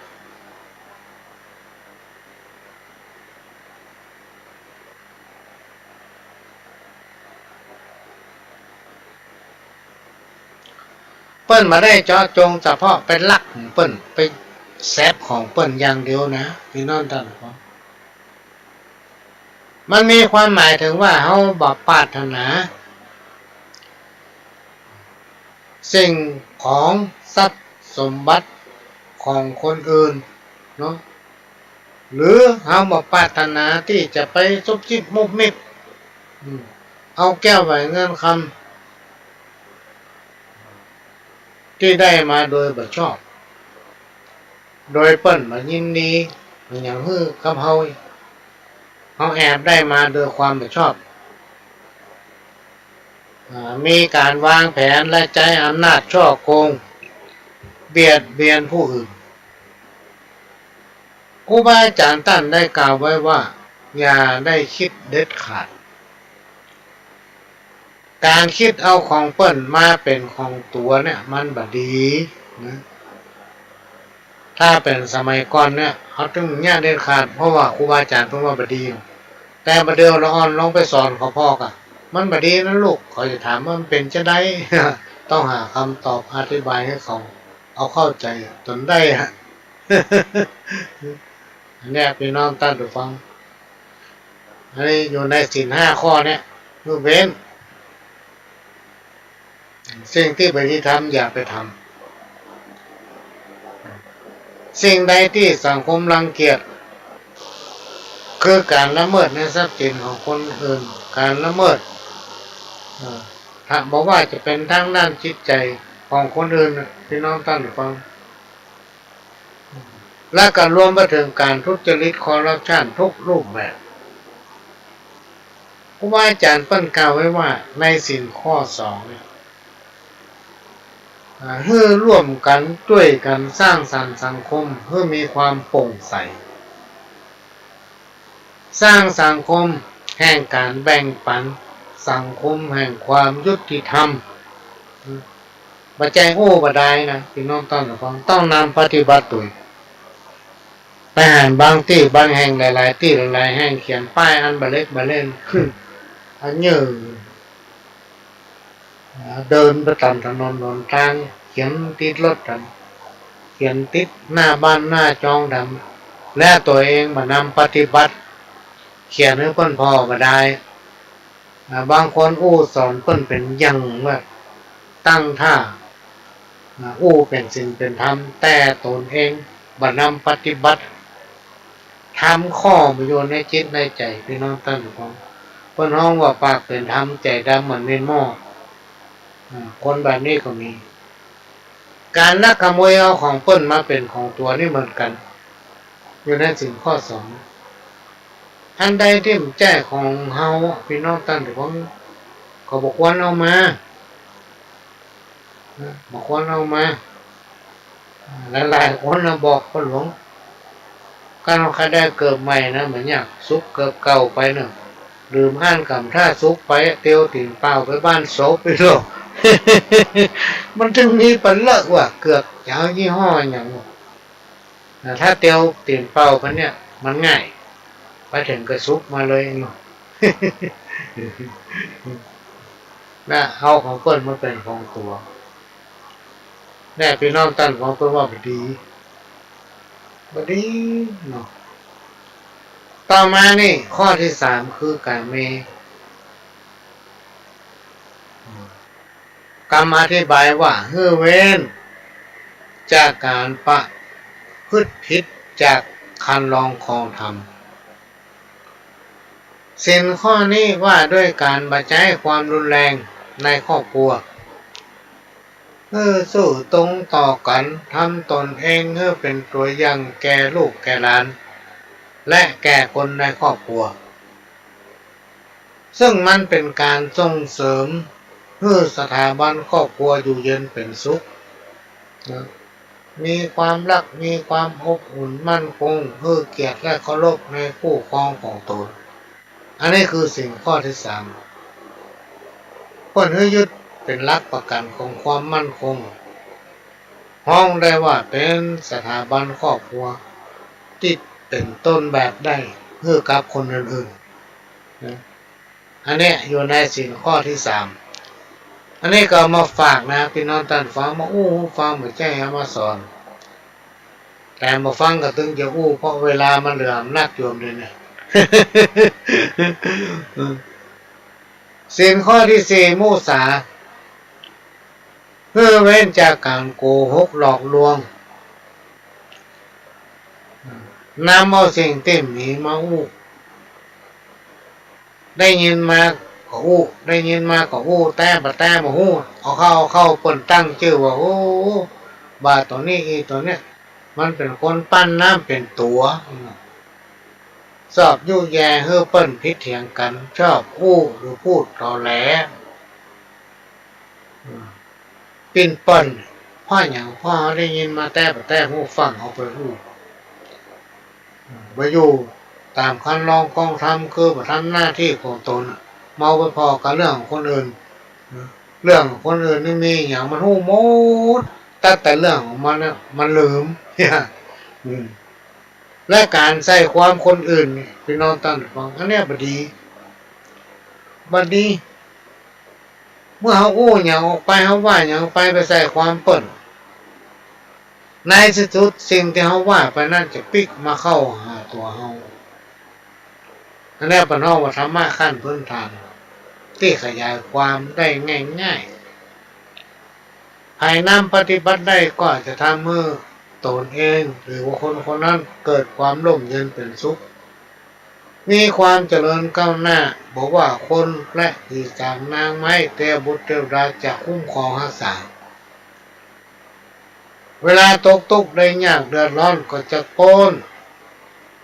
จากความตกยากเดือดร้อนและอุปสรรคปัญหานั้นไปได้อันนี้ก็นำมาฝากนะพี่น้องท่านผู้ฟัง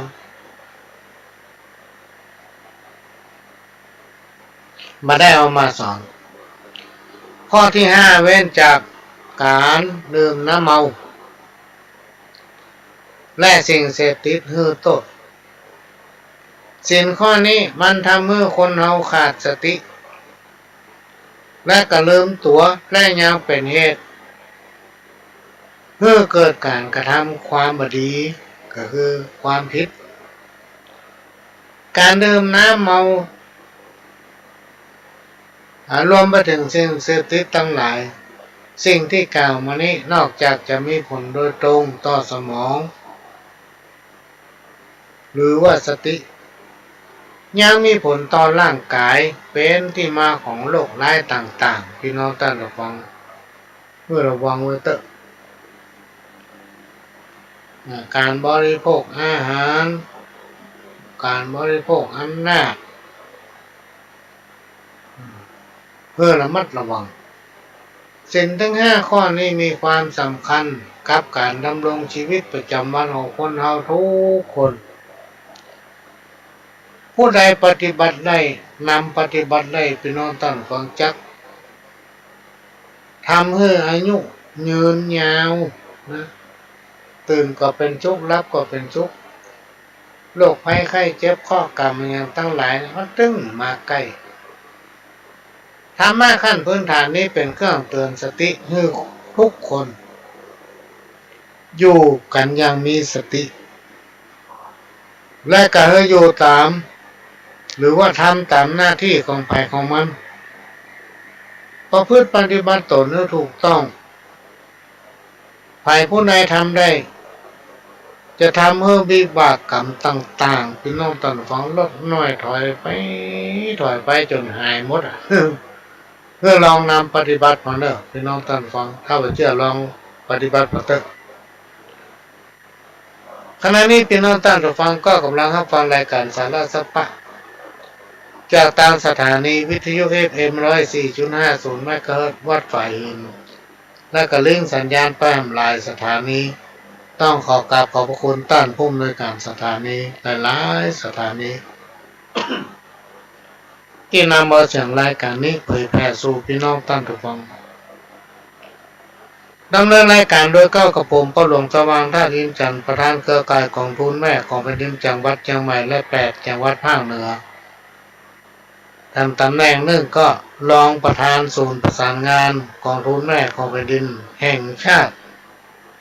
กระแทกได้อยู่ด้วยกันไปจนตายพี่น้องท่านทุกท่านก็เป็นประจำทุกวันอาทิตย์ตั้งแต่เวลาบ่ายโมงถึงบ่าย3 โมงแล้วก็เป็นประจำทุกวันเสาร์ตั้งแต่เวลา4 โมงถึง6 โมงเมื่อไหร่ก็มาพบมาปะกันที่สถานีแห่งนี้แล้วก็ทุกวันพฤหัสตั้งแต่3 ทุ่มถึง4 ทุ่มพฤหัสที่ผ่านมาไม่ได้มาเข้ารายการพบปะเป็นน้องท่านผู้ฟังเนื่องจากว่าลืมว่าวันนี้มันจะวันพัดหนูเพราะน่ามาเกิดใจได้แต่ว่าวันนี้วันอะไรอย่างตั้งเครื่องไว้จัดดีจะเข้ารายการดีๆสักกรรมบางทีมันเข้าเตื้อให้เนาะโอ้เป็นวันศุกร์เนี่ยอายุน้อยไปจะให้ฟังเทปสักกันเนอะพี่น้องตั้งฟังเทปเก่ารายการเก่าเชิญครับใจเสียงพระพุทธศาสนาชาติและสังคมขึ้นเพื่อการศึกษาพระพุทธศาสนาและวัฒนธรรม FM 104.50 เมกะเฮิรตซ์จากวัดฝ่ายหินตั้งอยู่หลังมหาวิทยาลัยเชียงใหม่ตำบลสุเทพอำเภอเมืองจังหวัดเชียงใหม่และก็ขอกราบขอบพระคุณทำร้ายสถานีที่ได้นำเอาเสียงรายการนี้เผยแผ่สู่พี่น้องท่านผู้ฟังครับสถานีหนึ่งสถานีวิทยุ FM 104.50 เมกะเฮิรตซ์ซึ่งเป็นของพี่น้องคนฟังทุกท่านเป็นเจ้าของเนอะที่เราต้องได้ช่วยกันอนุบำรุงเสียงมันจะชัดเจนจะอยู่ด้วยกันฟังกันไปเหมือนพี่น้องท่านผู้ฟังถ้ามันบรรลุ ถ้ามารู้อะไรอะไรก็บอกปะก็พี่น้องท่านผู้ฟังก็สามารถโอนปัจจัยเข้าธนาคารได้ที่ธนาคารกสิกรสาขาถนนสุเทพหมายเลขบัญชี47122749924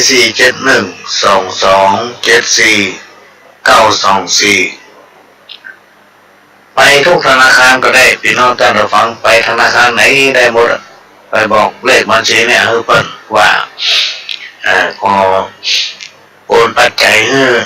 คำเถอะเนาะจะเอาปัจจัยเนี่ยถวายสถานีเพื่อเพิ่นจะได้เอาทนุบำรุงมันต้องมีการซ่อมบำรุงอยู่ตลอดพี่น้องท่านผู้ฟังยิ่งตอนนี้อากาศมันเปลี่ยนกับเร็วฝนตกเร็วแดดออกสถานีก็จะเป็นต้องมีการทนุบำรุงอยู่ตลอดเวลาตามเข้าไปที่ธนาคารได้ทุกธนาคาร แล้วก็ไปบอกเพื่อนว่าขอโอนสตางค์เข้าธนาคารกสิกรถ้าตั้งธนาคารเนี่ยไม่เสียค่าธรรมเนียมเนอะหมายเลขบัญชีบอกครับรอบหนึ่ง4712274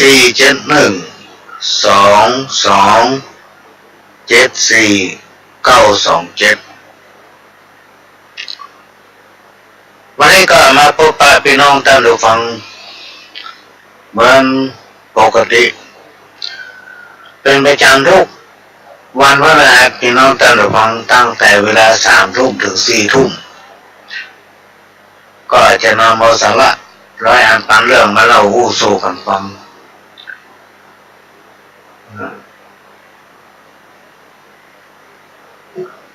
ก็จะมีเป็นบางพฤหัสพี่น้องท่านฟังที่ได้มาพบปะก็ต้องขอสมาภัยด้วยและก็เป็นประจำทุกวันเสาร์นี้จะเริ่มตั้งแต่4 โมงไปถึง6 โมงแมลงแล้วก็วันอาทิตย์ก็บ่ายโมงไปถึงบ่าย3แล้วก็5 โมงถึง6 โมงแมลงมันก็จะมีเป็นบางเตื้อพี่น้องท่านฟังเมื่ออาทิตย์ที่แล้วนี่ก็ได้มาพบปะพี่น้องท่านฟังในช่วงเมื่อค่ำแรง5 โมงถึง 6 โมงเนื่องจากมีภารกิจเร่งด่วนที่ต้องไปถ้าปฏิบัติภารกิจอย่างก็จะพบปะพี่น้องท่านฟังตามเวลาเหมือนปกติเหมือนอย่างวันเนี้ย ดำเนินรายการโดยเข้ากับผมผู้หลวงสว่างท่าดินจันทร์ประธานเครือข่ายของทุนแม่ของแผ่นดินจังหวัดเชียงใหม่และ8 จังหวัดภาคเหนือรองประธานศูนย์ประสานงานของทุนแม่ของแผ่นดินแห่งชาติก็ช่วงนี้ก็เป็นช่วงที่เตรียมความพร้อมพี่น้องท่านผู้ฟังที่จะได้นำเอาหมู่บ้านต้นกล้าและกับผู้แทนของจังหวัดต่างๆถึง8 จังหวัดภาคเหนือและก็ทั่วประเทศพี่น้องท่านผู้ฟังทั่วประเทศนั้นจะมีอยู่9 ภาค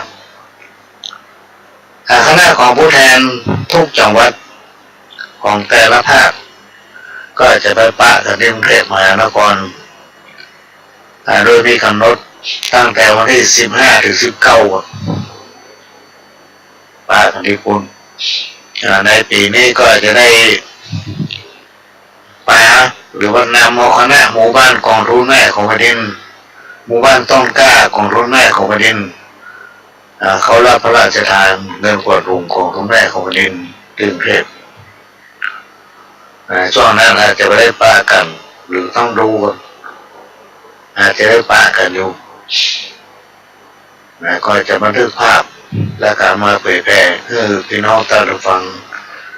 ได้ร่วมรับรู้ด้วยกันร่วมด้วยช่วยกัน ก็เป็นโครงการเริ่มต้นตั้งต้นแห่งความดีพี่น้องท่านผู้ฟังมาครับได้อู้ไปหลายเทื่อละว่าหมู่บ้านของทุนแม่ของแผ่นดินนั้นเป็นหมู่บ้านที่มีความดีงามอยู่ด้วยกันมันพี่มันน้องที่บ้านเหนือเกิดบ้านใต้มันมีการแบ่งพรรคแบ่งพวกบอกว่าหมู่คนนั้นพวกคนนี้ชื่อว่าเป็นหมู่บ้านอยู่ที่มีสุขพี่น้องท่านผู้ฟังตั้งต้นด้วยความดีงามเป็นตัวอย่างให้กับลูกกับหลานซึ่งจะได้พาคณะหมู่บ้านต้นกล้าไปอบรมไปรับความรู้ไปรับพระราชทานเงินกวาดรุงของทุนแม่ของแผ่นดินซึ่งมาก็เป็นหมู่บ้านต้นแบบกองทุนแม่ของแผ่นดินตอนนี้ยังเป็นหมู่บ้านต้นกล้าอยู่วันนั้นได้อู้กำบะเก่าซึ่งคนเฒ่าคนแก่เพิ่นแต่งแต้มเขียนไว้ครูบาอาจารย์เพิ่นมักจะมานำมาอู้มีคนติดใจพี่น้องแต่พอขออู้หอมหลอมได้หรอ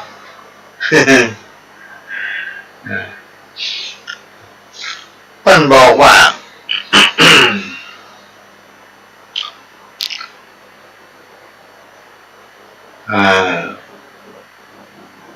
ควรนอบน้อมต่อเทวดาในบ้านเทวดาในบ้านก็คือพ่อแม่พ่ออุ้ยแม่อุ้ยโดยเฉพาะถ้าเอาเป็นลูกยิงเป็นลูกสะใภ้นะหรือว่าเป็นลูกเขยลูกชายเนาะ เพิ่นบอกว่าวันนอนมือเป็นสุขถ้าเป็นลูกแม่หญิงหรือว่าลูกสะใภ้คนตะก้อนเนี่ยเป็นแต่งแก้มเขียนไว้เป็นบอกไว้ว่าบัดนี้นอนก่อนพ่อผัวแม่ผัวหรือนอนก่อนผู้เป็นพ่อเป็นแม่ของสามีถ้าเป็นลูกเขยหรือว่าลูกชายก็บัดนี้นอนก่อนพ่อเมียแม่เมียอันใดที่ควรเนี่ยควรทำอันใดที่ควรเก็บควรหิ้วเนาะก็ทำให้มันเรียบร้อยก่อนแล้วก็อาบน้ำอาบน้ำแล้วเข้าไปนอนควรกินให้เป็นสุขถ้าเป็นลูกสะใภ้หรือว่าลูกยิงก็บอกควรกินข้าวหรือกินอะไรอย่างก่อนพ่อผัวแม่ผัวนะบริลักกินซ่อนกินถ้าเป็นลูกเขยหรือว่าลูกชายก็บอกควรกินข้าวหรือว่ากินอะไรอย่างก่อนพ่อแม่แม่เมียกินอะไรอย่างก็ให้พอเพื่อนพ้องจะไปหันแกกิน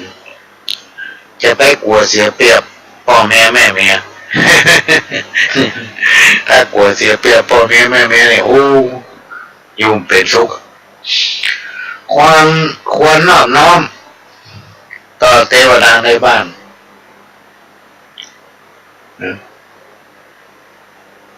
ควรนอบน้อมเพื่อเกียรติเนาะเพื่อความเคารพยำเกรงและก็เชื่อฟังคำสั่งสอนของพ่อของแม่ของพ่ออุ้ยแม่อุ้ยปฏิบัติเปิ้นมีความสุขนะพ่อแม่หรือพ่ออุ้ยแม่อุ้ยนั่นเป็นเทวดาในบ้านถ้าใครผู้ใดประพฤติปฏิบัติดังที่กล่าวมาแล้วนี้โบราณอาจารย์เพิ่นกล่าวไว้ว่าจักอยู่เย็นเป็นสุขหิมาก้าขึ้นอายุมั่นยืนยาวเอาสัก100พอกันเนาะ ขนาด90 ปีนี่ไปไหวแล้วนะเดี๋ยวหลังกองไปหลายๆคนก็ยังพัฒนาเอา100 สาวอยู่90 ปีจะไม่ค่อยไหวละเพราะว่าอาจารย์ได้กล่าวไว้ถึงวิธีการลดข้อกรรมเพื่อเบาบางหรือถ้ามีกรรมบ่พอนักก็อาจจะหายไปได้หรือว่ายกย้ายค่ายหนีหรือว่าหลีกเว้นเพื่อมันทำบุญพี่น้องท่านผู้ฟังมันกับไหว้สักการะเป็นต้นว่าไหว้พระสวดมนต์ก่อนนอนทำบุญตักบาตรหยาดน้ำอุทิศส่วนบุญส่วนกุศลเพื่อเจ้ากรรมนายเวรแล้วก็ไผก็แล้วแต่ที่ล่วงลับดับขันไปแล้วที่ตายไปหมดแล้วเพราะว่าจะเป็นญาติหรือเจ้ากรรมเจ้าเวรทั้งหลายพี่น้องท่านผู้ฟังแล้วมันจะทำให้เราจิตใจหายจากการนอนลุ่มคุณมัวนะขี้โมโหอยู่ในจิตใจมากเป็นตุกเลยนะมีความคิดฟุ้งซ่านเนาะหน้าตาบ่ค่อยมีสง่าราศีถ้าปฏิบัติอย่างที่ว่าเนี่ยก็คือสวดมนต์ไหว้พระก่อนนอนทำบุญทำบาตรหยาดน้ำอุทิศถึงเจ้ากรรมเจ้าเวรให้ผู้ใดทำได้เนี่ยพี่น้องท่านผู้ฟังสิ่งที่กล่าวมาเนี่ยจะลดน้อย จะทำให้อยู่สุขสบาย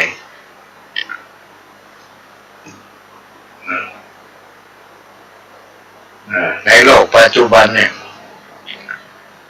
เป็นคนตัณณีในการทำบุญบ่มีความเคารพเรื่องใส่ในพระพุทธศาสนาบ่เฮือสิ่งของแก่ผู้ที่ตกทุกข์ในยากนี่นะและก็มักจะมีความลุ่มหลงมัวเมาต่อกิเลสตัณหามัวเมาในสิ่งที่เป็นแบบบ่เป็นตัวอย่างที่ดีให้กับลูกกับหลานถ้าใครปฏิบัติอย่างเงี้ยพี่น้องต่างทุกคนมักจะปะแต่ความรุ่มร้อนอยู่เสมอมักจะปะความรุ่มร้อนอยู่เสมออันนี้ก็เอามาเล่าโอ้ฟังเนอะเอามาเล่าโอ้ฟัง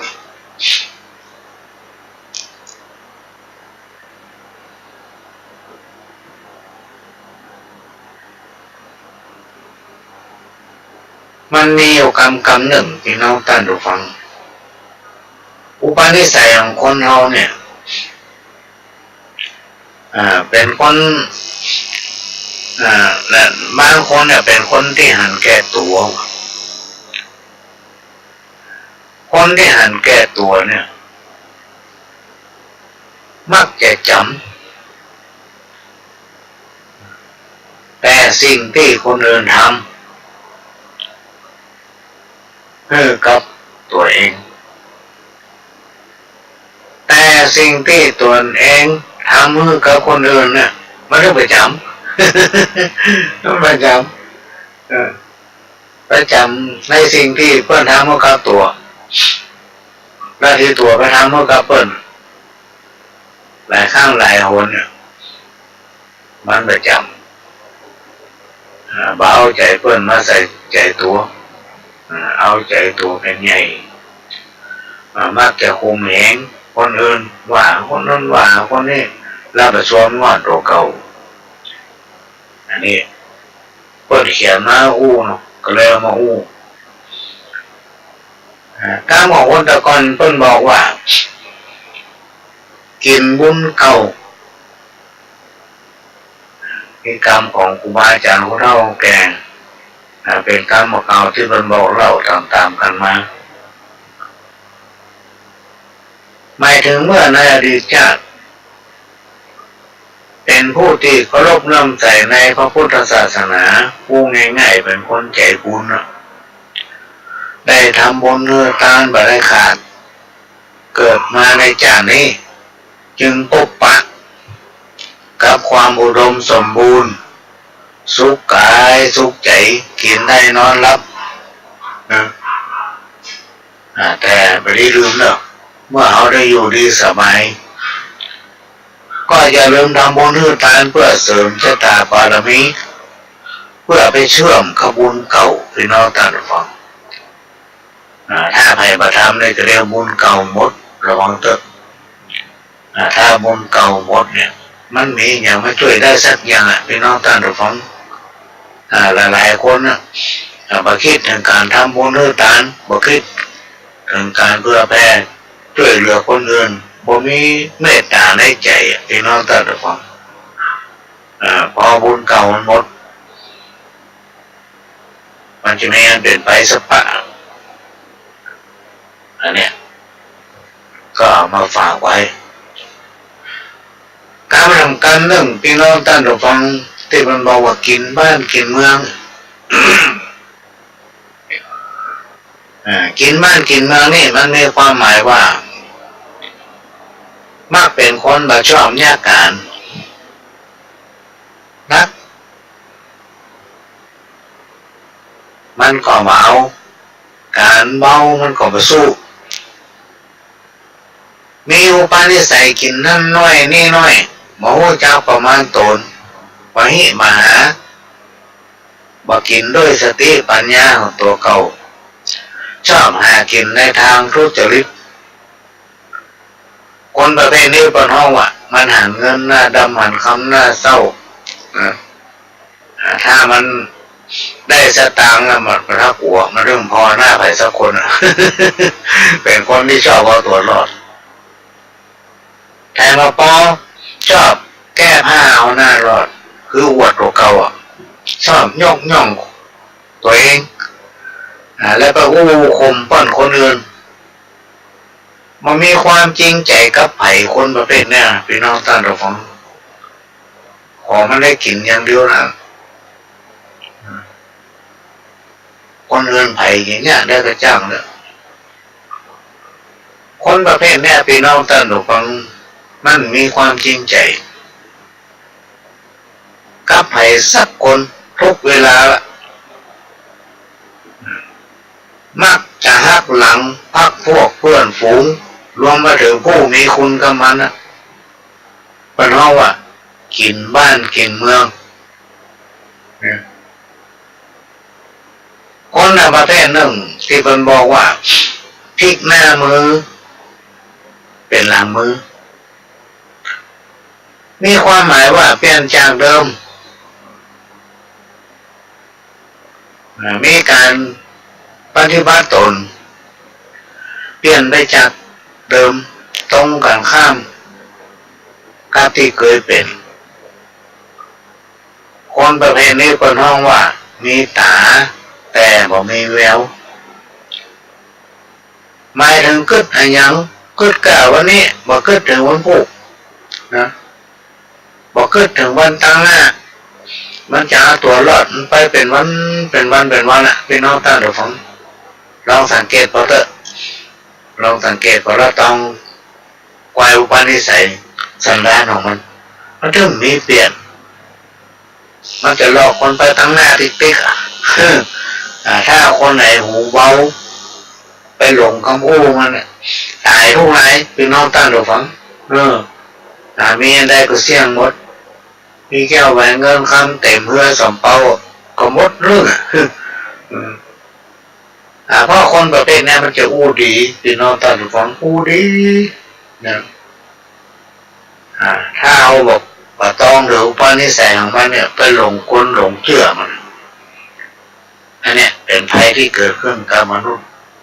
คนเรานอกจากคนอย่างนี้แล้วตอนนี้พี่น้องท่านฟังสิ่งที่มันระบาดในบ้านในเมืองเราคือคอเซ็นเตอร์มันทั้งนักแต่ไอ้18 มงกุฎขยับมาเป็น30 มงกุฎแล้วกันมาเดียวมันหากินต้องหลอกลวงต้องหล่อลวงพี่น้องท่านระวังเพื่อระมัดระวังแล้วภัยจากธรรมชาตินี่มันยังมากรรมเดียวนะมาถึงอาทิตย์มันก็หายอย่างลมหลงเนี่ยมันมาถึงวันข้ามดอกพี่น้องท่านระวัง2 ชั่วโมงก็เดียวมันหายแล้วก่อนที่มันจะมามันยังรู้จักป้องกันได้เพิ่นจะมีกรมอุตุมีข่าว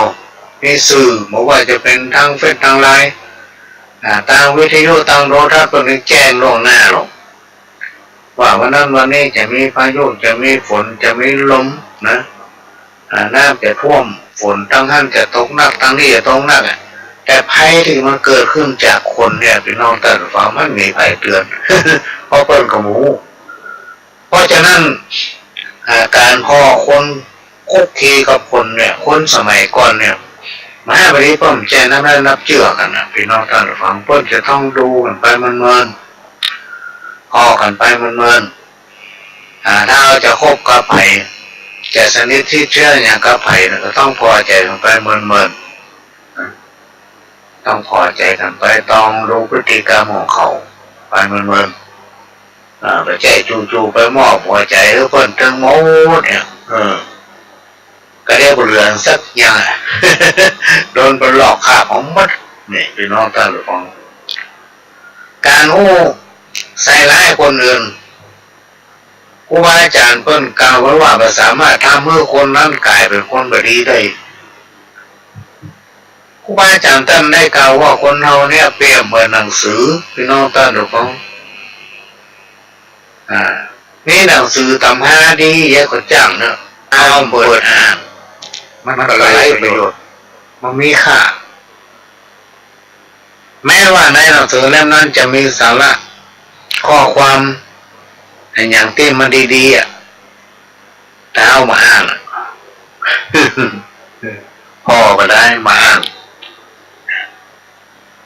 เพราะฉะนั้นพี่น้องท่านผู้ฟังเขาจะคุกคีเชื่อคบกับไผ่จะประนับได้นับเชื่อประนับได้นับฟังประนับได้นับหลงจะไปหูเบาต้องพิจารณาจะไปพอแต่หน้าแต่ตานะต้องดูถึงพฤติกรรมอุปนิสัยก็ได้มันถึงออกมาอันนี้ก็เอามาฝากวันนี้การมาเก่าทำการหนึ่งเอาดีใส่ตัวเอาความบดีให้คนอื่นมีความหมายว่าโอ้แปลงดีใส่ตัวเก่านะอันใดที่มันบดีเนี่ยมันยกคือเป็นคนอื่นไปหมด ถ้าเอาโบจากพฤติกรรมของมันเราก็จะเชื่อมาแหละพี่น้องท่านผู้ฟังโอ้เพลงใครที่จริง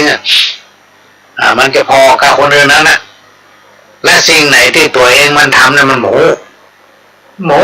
มันลืมหรือว่ามันลืมหมูแต่ว่าจะจุไผ่จุได้หมดพี่น้องท่านผู้ฟังแต่จุจิตสำนึกของตนเองไม่ได้เพราะมันฝังอยู่ในจิตสำนึกนั้น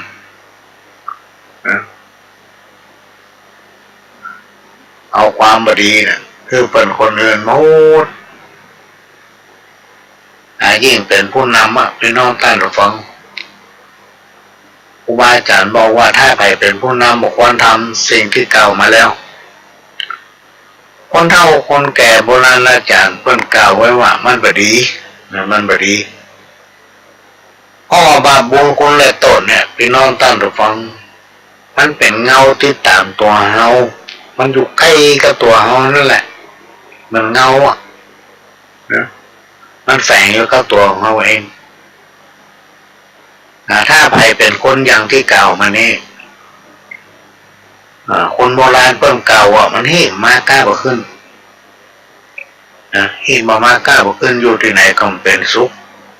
มีความทุกข์ที่คนทั้งหลายเพิ่มมาต้องการจะล่นเข้าหามันหมดเล่นเข้าหามันหมดงามมักน้ำมันหมูศัตรูมักใส่โตดคนขี้โคตรจังเสียเข้าเสียของคนจ่องห้องมามีเปื่อนคนบะล่งบะเลื่อนเปื่อนจังสลิดคนมีความผิดแปลงหน้าโศกเศร้าคนที่เรามักกินปลาอาหารแม่มันมักส้มคนเท่าขี้จมลูกหลานจังคนขี้จิกบ่มีเพื่อนป้องคนมักนุ่งมักย่องบ่มีสตางค์ ก็ไม่ไปมีอย่างใดพี่น้องท่านผู้ฟังซื้อเสื้อวันตัวซื้อเกิบวันกู้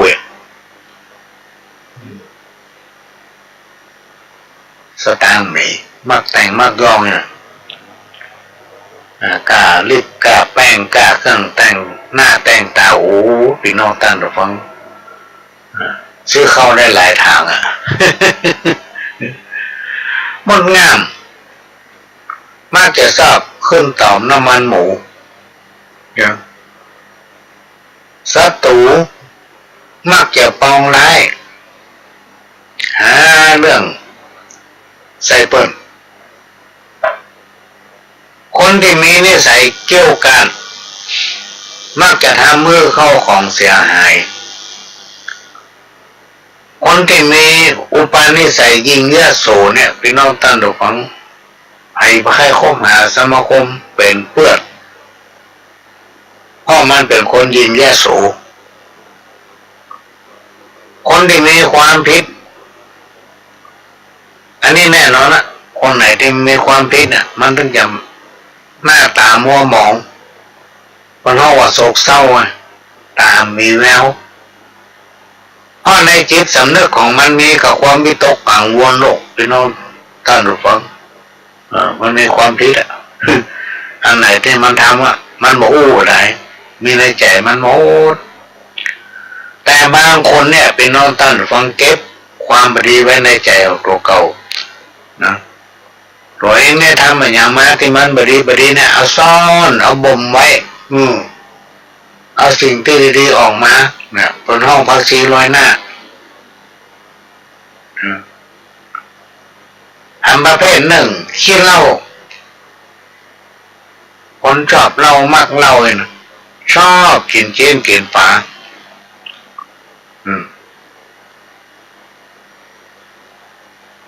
เนี่ยคนตะก่อนเปิ้นกล่าวไว้มันแม่นหมดนะพี่น้องท่านผู้ฟังเป็นกรรมที่เอากว้างไปได้จางคนเท่าขี้แซมเนี่ยแซมเพื่อร้อน แล้วร้อนไปเดิมมันจะมันเอาตะก่อนเนาะลองแซมจะเขาย่อยจะเขาเรียกคนนี้เขาชอบเขานุ่มฟังกับคนหนึ่งประเภทหนึ่งก็คือคนขี้จิคนขี้จิเนี่ยพี่น้องท่านผู้ฟังแค่มีคนคบเพราะมันขี้จิไปที่ไหนกินข้าวเปิ้นเอาตัวไว้กินข้าวเปิ้นติ๊กเอาเปิ้นไว้กินของเปิ้นเอาตัวไว้นี่เป็นกรรมที่คนสมัยก่อนเพิ่นแต่งแต้มเขียนไว้พี่น้องท่านผู้ฟังทำกรรมหนึ่ง โพดสัตว์ได้บุญโพดคนได้บาปเป็นกรรมโบราณแบบเก่าที่คนสมัยก่อนเพิ่นเปรียบเปยไว้โพดสัตว์ได้บุญโพดคนได้โทษหรือว่าได้บาป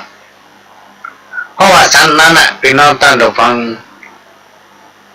เมื่อได้รับความช่วยเหลือก็ย่อมจักรอดพ้นจากภัยอันตรายต่างๆถ้าเมื่อมันมีชีวิตอยู่ได้แต่การโปรดคนช่วยเหลือคนแล้วคอยช่วยเหลือมันธรรมดาของคนถ้ามันทุกข์มันยากพี่น้องท่านผู้ฟังคับแคบทางด้านจิตใจไปที่ไหนไม่ได้มันถึงมาส่อหรอก มันถึงมีไปช่วยเขาอย่างนี้แต่น้ำตางัวอันเป็นสั้นเนี่ยนะถ้าเอาใจว่าเราช่วยไปก็เดี๋ยวได้โตดหรอก หน้าบ้านเราเจอมาไก่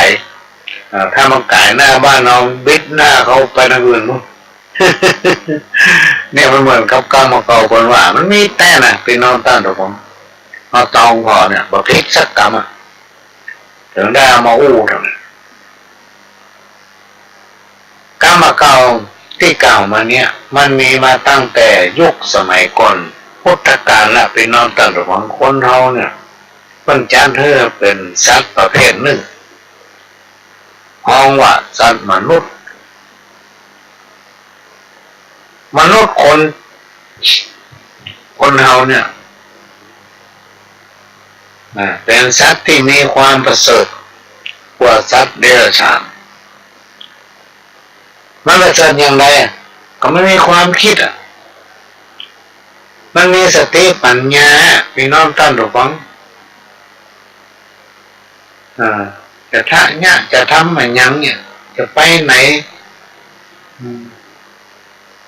มันมีสติปัญญาสามารถทำได้ทุกอย่างมนุษย์ของเราเนี่ยแม้แต่เทพบุตรเทวดาเนี่ยพี่น้องท่านทุกคนที่เป็นอยู่บนสวงสวรรค์ตามตำนานเพิ่นกล่าวไว้เพิ่นพัฒนาใครมาเกิดโลกมนุษย์เป็นจะได้ถึงต้องการมาเกิดโลกมนุษย์เพราะถ้าได้เป็นมนุษย์หรือเป็นคนอย่างเฮาเนี่ยมันสามารถทำมันอย่างได้หมดเพิ่นจะมาทำบุญเพิ่นจะมาสั่งสมบุญสร้างบารมีนะแล้วพอเพิ่นตายจากโลก ของมนุษย์นี้ไปเพื่อจะได้ไปเกิดชั้นสูงขึ้นหน่อยนะอันนี้ตามตำนานที่มันกล่าวไว้นะพี่น้องท่านทุกคนสมมติว่าประเดี๋ยวนี้เอาอยู่สวงสวรรค์ชั้น2ชั้น3นี่เนาะพอสร้างบุญจากสวงสวรรค์ชั้นนั้นแล้วลงมาเกิดบนโลกมนุษย์แล้วทำบุญขึ้นเรื่อยๆสั่งสมบุญขึ้นติ๊กๆเอาจนว่าบุญเก่าในอดีตหลายๆชาติผ่านมามันเชื่อมต่อกับบุญใหม่ได้พอสร้างบุญจากโลกมนุษย์ในป่านี้พวกนี้เขาก็จะได้ขึ้นไปอยู่บนสวงสวรรค์หรือบนวิมานที่สูงขึ้นไประดับหนึ่งหรือว่า2ระดับแล้วแต่บุญสมภารที่ใครได้ทำพี่น้องตลอดอันนี้เป็นกรรมตำนานที่เป็นกล่าวไว้กรรมมาเก้าทำกรรมหนึ่งหัวแก้วเมียแสงอันนี้ในยุคปัจจุบันเนี่ยมันต้องหายากขนาดพี่น้องตลอดหัวแก้วเมียแสงนะตามที่ดูข่าวที่มันออกทีวีมาเจ้าแมลงเนี่ยผัวแก้วเมียแสงเนี่ยกลายเป็นผัวเพศเมียเนี่ยมีฆ่ากันตายพ่องกับผัวละเมียละผัวไปตัวง้อประสำเร็จเอามีดออกมาแทงเนี่ยมีเงินหมดพี่น้องท่านทุกท่าน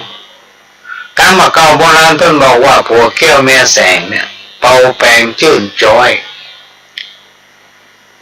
ถ้าเป็นผัวแก้วเมียแสงเนี่ยมันมีโศกเศร้าเคียงคายเป็นว่านี่มากล้าขึ้นอุดมสมบูรณ์ด้วยทรัพย์สมบัติมีลูกมีหลานก็อยู่ร้อยฟังกรรมพ่อผัวแก้วเมียแสงนี่เป็นผัวดีเมียดีลูกเป็นผู้ที่มีความกตัญญูกตเวทิตาคุณเป็นผู้ที่ดีต่อพ่อต่อแม่ดีต่อผู้ที่มีพระคุณเป็นผู้ที่บ่ลืมคนนะเป็นน้องท่านฟังง่ายๆเพราะฉะนั้นมันจะเพื่อแผ่ไปถึงลูกถึงหลานถึงลูกถึงเต้าสิ่งทั้งหลายที่เราทำเนี่ยก็จะพบปะสิ่งที่ดีๆนะมันก็เลยมีคำว่ามามีโศกเศร้าหรือว่าเคียงคายกับเรื่องอย่างสักอย่างต้องการข้ามกับผัวเพศเมียยักษ์ผัวเพศเมียยักษ์เนี่ยพี่น้องท่านทุกท่าน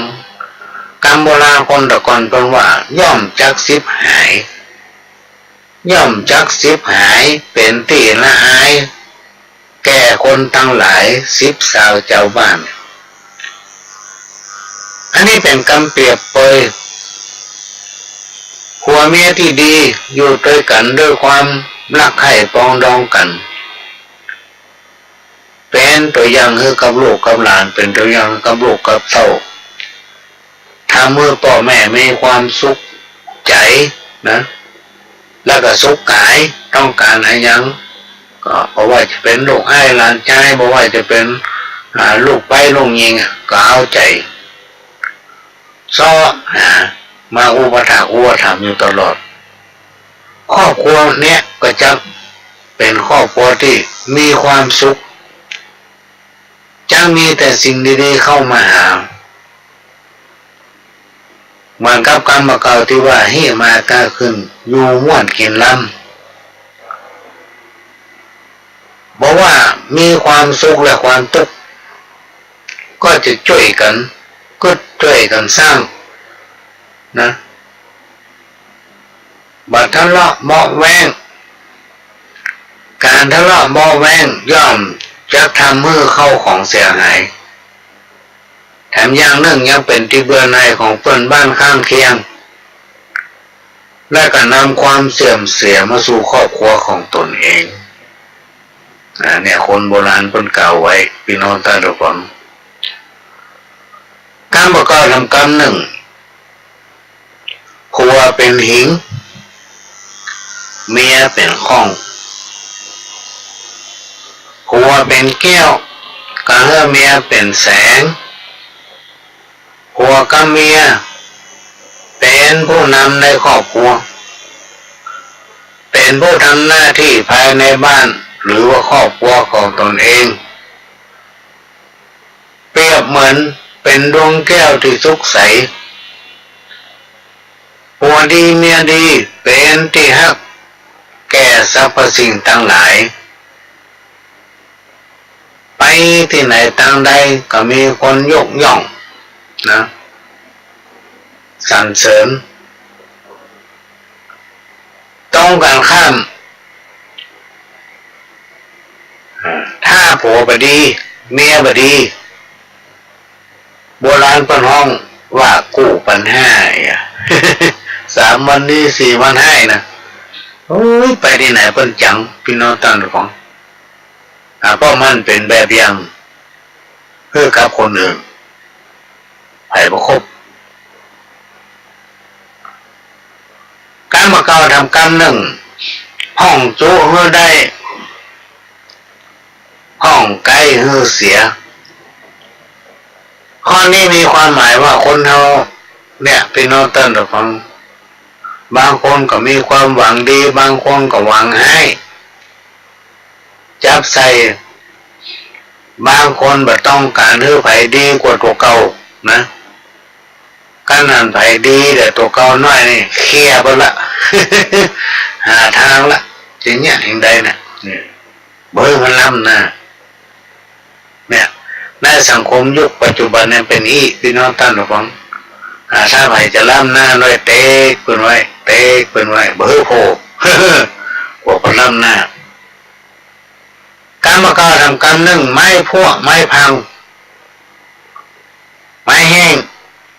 ตั้งกลางน้ำนะหรือว่าไม้ขอนไหลไม้ตีนเสาเฮือนนะไม้คือไม้แปะเนี่ยพี่น้องท่านผู้ฟังแล้วก็ไม้หลองเข้านี่เนาะมันว่าบดีเอาไปดังไฟวะพี่น้องท่านผู้ฟังบดีเอาไปดังไฟนึ่งเข้ามันคืดพี่น้องวันละก่อนเป็นว่าคำว่าคืดเนี่ยพี่น้องท่านผู้ฟังมันแก้ประตกถ้าไปทำผิดพลาดแก้เป็นมาได้เป็นว่าคืดไม่พวกไม่พังแต่หมูที่มาที่ไปพี่น้องท่านผู้ฟังไม่แห้งตั้งอยู่กลางน้ำไม่ขอนไหลน้ำไม่ตีนเสาเฮือนไม่ตีนเสาหัวเนี่ยก็ไม่หลงเข้าเนี่ยพี่น้องท่านผู้ฟังแล้วที่สำคัญที่สุดคือไม่แปรเนี่ยมันเมื่อมาดังเป็นหลัวดังไฟนึ่งเข้ามันบดีอันนี้ก็นำมาฝากในรายการวันนี้ขณะนี้พี่น้องท่านผู้ฟังก็กำลังรับฟังรายการสาระสัพพะทางสถานีวิทยุกระจายเสียงพระพุทธศาสนาชาติและสังคมขึ้นเพื่อการศึกษาพุทธศาสนาและวัฒนธรรม FM 104.50 เมกะเฮิรตซ์จากวัดฝ่ายหินวัดฝ่ายหินตั้งอยู่หลังมหาวิทยาลัยเชียงใหม่ตำบลสุเทพอำเภอเมืองจังหวัดเชียงใหม่ก็เป็นสถานีของพี่น้องคนฟังทุกท่านเป็นเจ้าของที่เราช่วยกันทนุบำรุงพี่น้องท่านผู้ฟังใกล้จะเข้าพรรษาละวันที่1 สิงหานี่ก็เข้าพรรษาละพี่น้องท่านผู้ฟังใครที่เข้ามาตั้งในเมืองจะไปเยี่ยมวัดฝ่ายหินก็เชิญได้เนอะท่านที่มีความประสงค์จะร่วมอนุโมทนาทนุบำรุงสถานีด้วยการบริจาคปัจจัยท่านไปที่ธนาคารไหนก็ได้เอาสตางค์เศษเหลือที่ท่านมีอยู่ถึงวันไปที่ธนาคารบอกว่าขอสตางค์นี่ทนุบำรุงสถานีน้อยเตอร์บอกหมายเลขคือเปิดว่าธนาคารกสิกรเนอะสาขาถนนสุเทพ บอกหมายเลขบัญชี4712274 มันถึงจะโชว์ในจอของพันธนะพี่น้องท่านผู้ฟังและถ้าเป็นไปได้ก็แจ้งมาทางรายการทุกรายการหรือว่ารายการของพ่อหลวงเนี่ยคณะที่จัดรายการท่านสามารถแจ้งมาได้ที่หมายเลข053110 638ก็จะได้นำเอาชื่อของท่านนั้นมาออกอากาศประชาสัมพันธ์หรือเตปาห้าทั้งหลายที่หอพิกันเตบุตรได้หับหูเพื่อเพื่อนจะได้อนุโมทนาบุญการทำบุญบริจาคปัจจัยให้กับสถานีเต้ากระวาวและสร้างโรงหนังสือโรงใหญ่พี่น้องท่านผู้ฟังเพราะสถานีวิทยุนั้นจะสรรหารายการดีๆข้อธรรมะจากเถระครูมาอาจารย์จากพนพนันและผู้ดำเนินรายการสถานีออกอากาศให้พี่น้องท่านผู้ฟังได้รับฟังกันถึงบ้านถึงจองเป็นหัวข้อธรรมะที่ฟังง่ายๆและสามารถนำปฏิบัตินำไปประดับสติปัญญาได้พี่น้องท่านผู้ฟังไม่ก็ขอบอกบุญเชิญชวนและในปี2566เนี่ยพี่น้องท่านผู้ฟังทางตำรวจและก็คณะที่ปรึกษาได้อู้จากันว่าจะไปทำบุญเข้าวัด ไปให้กำลังใจพี่น้องสถาคนนอนวัดจะไปพบปะให้กำลังใจเถระครูบาอาจารย์ไปให้กำลังใจพ่อน้อยพ่อนานพ่อวุ้ยแม่วุ้ยที่จำศีลปฏิบัติธรรมอยู่วัดก็กำลังหาข้อมูลว่าวัดไหนมีคนเท่าคนแก่มีบ่ตกไปกับนอนวัดก็ฟังไปพี่น้องท่านผู้ฟังตอนนี้เวลาหมดละก็มาปะกันใหม่ช่วง5 โมงแมลงแถมชั่วโมงหนึ่งวันนี้ก็จะขอนำรายการจากพี่น้องท่านผู้ฟังไปก่อนขอพี่น้องท่านผู้ฟังทุกคนทุกท่านมีสุขภาพแข็งแรงสมบูรณ์พ้นจากภัยอันตรายทั้งหลายทั้งปวงจากกับผมพระหลวงสว่างราชอินทร์จันทร์ขอสวัสดีครั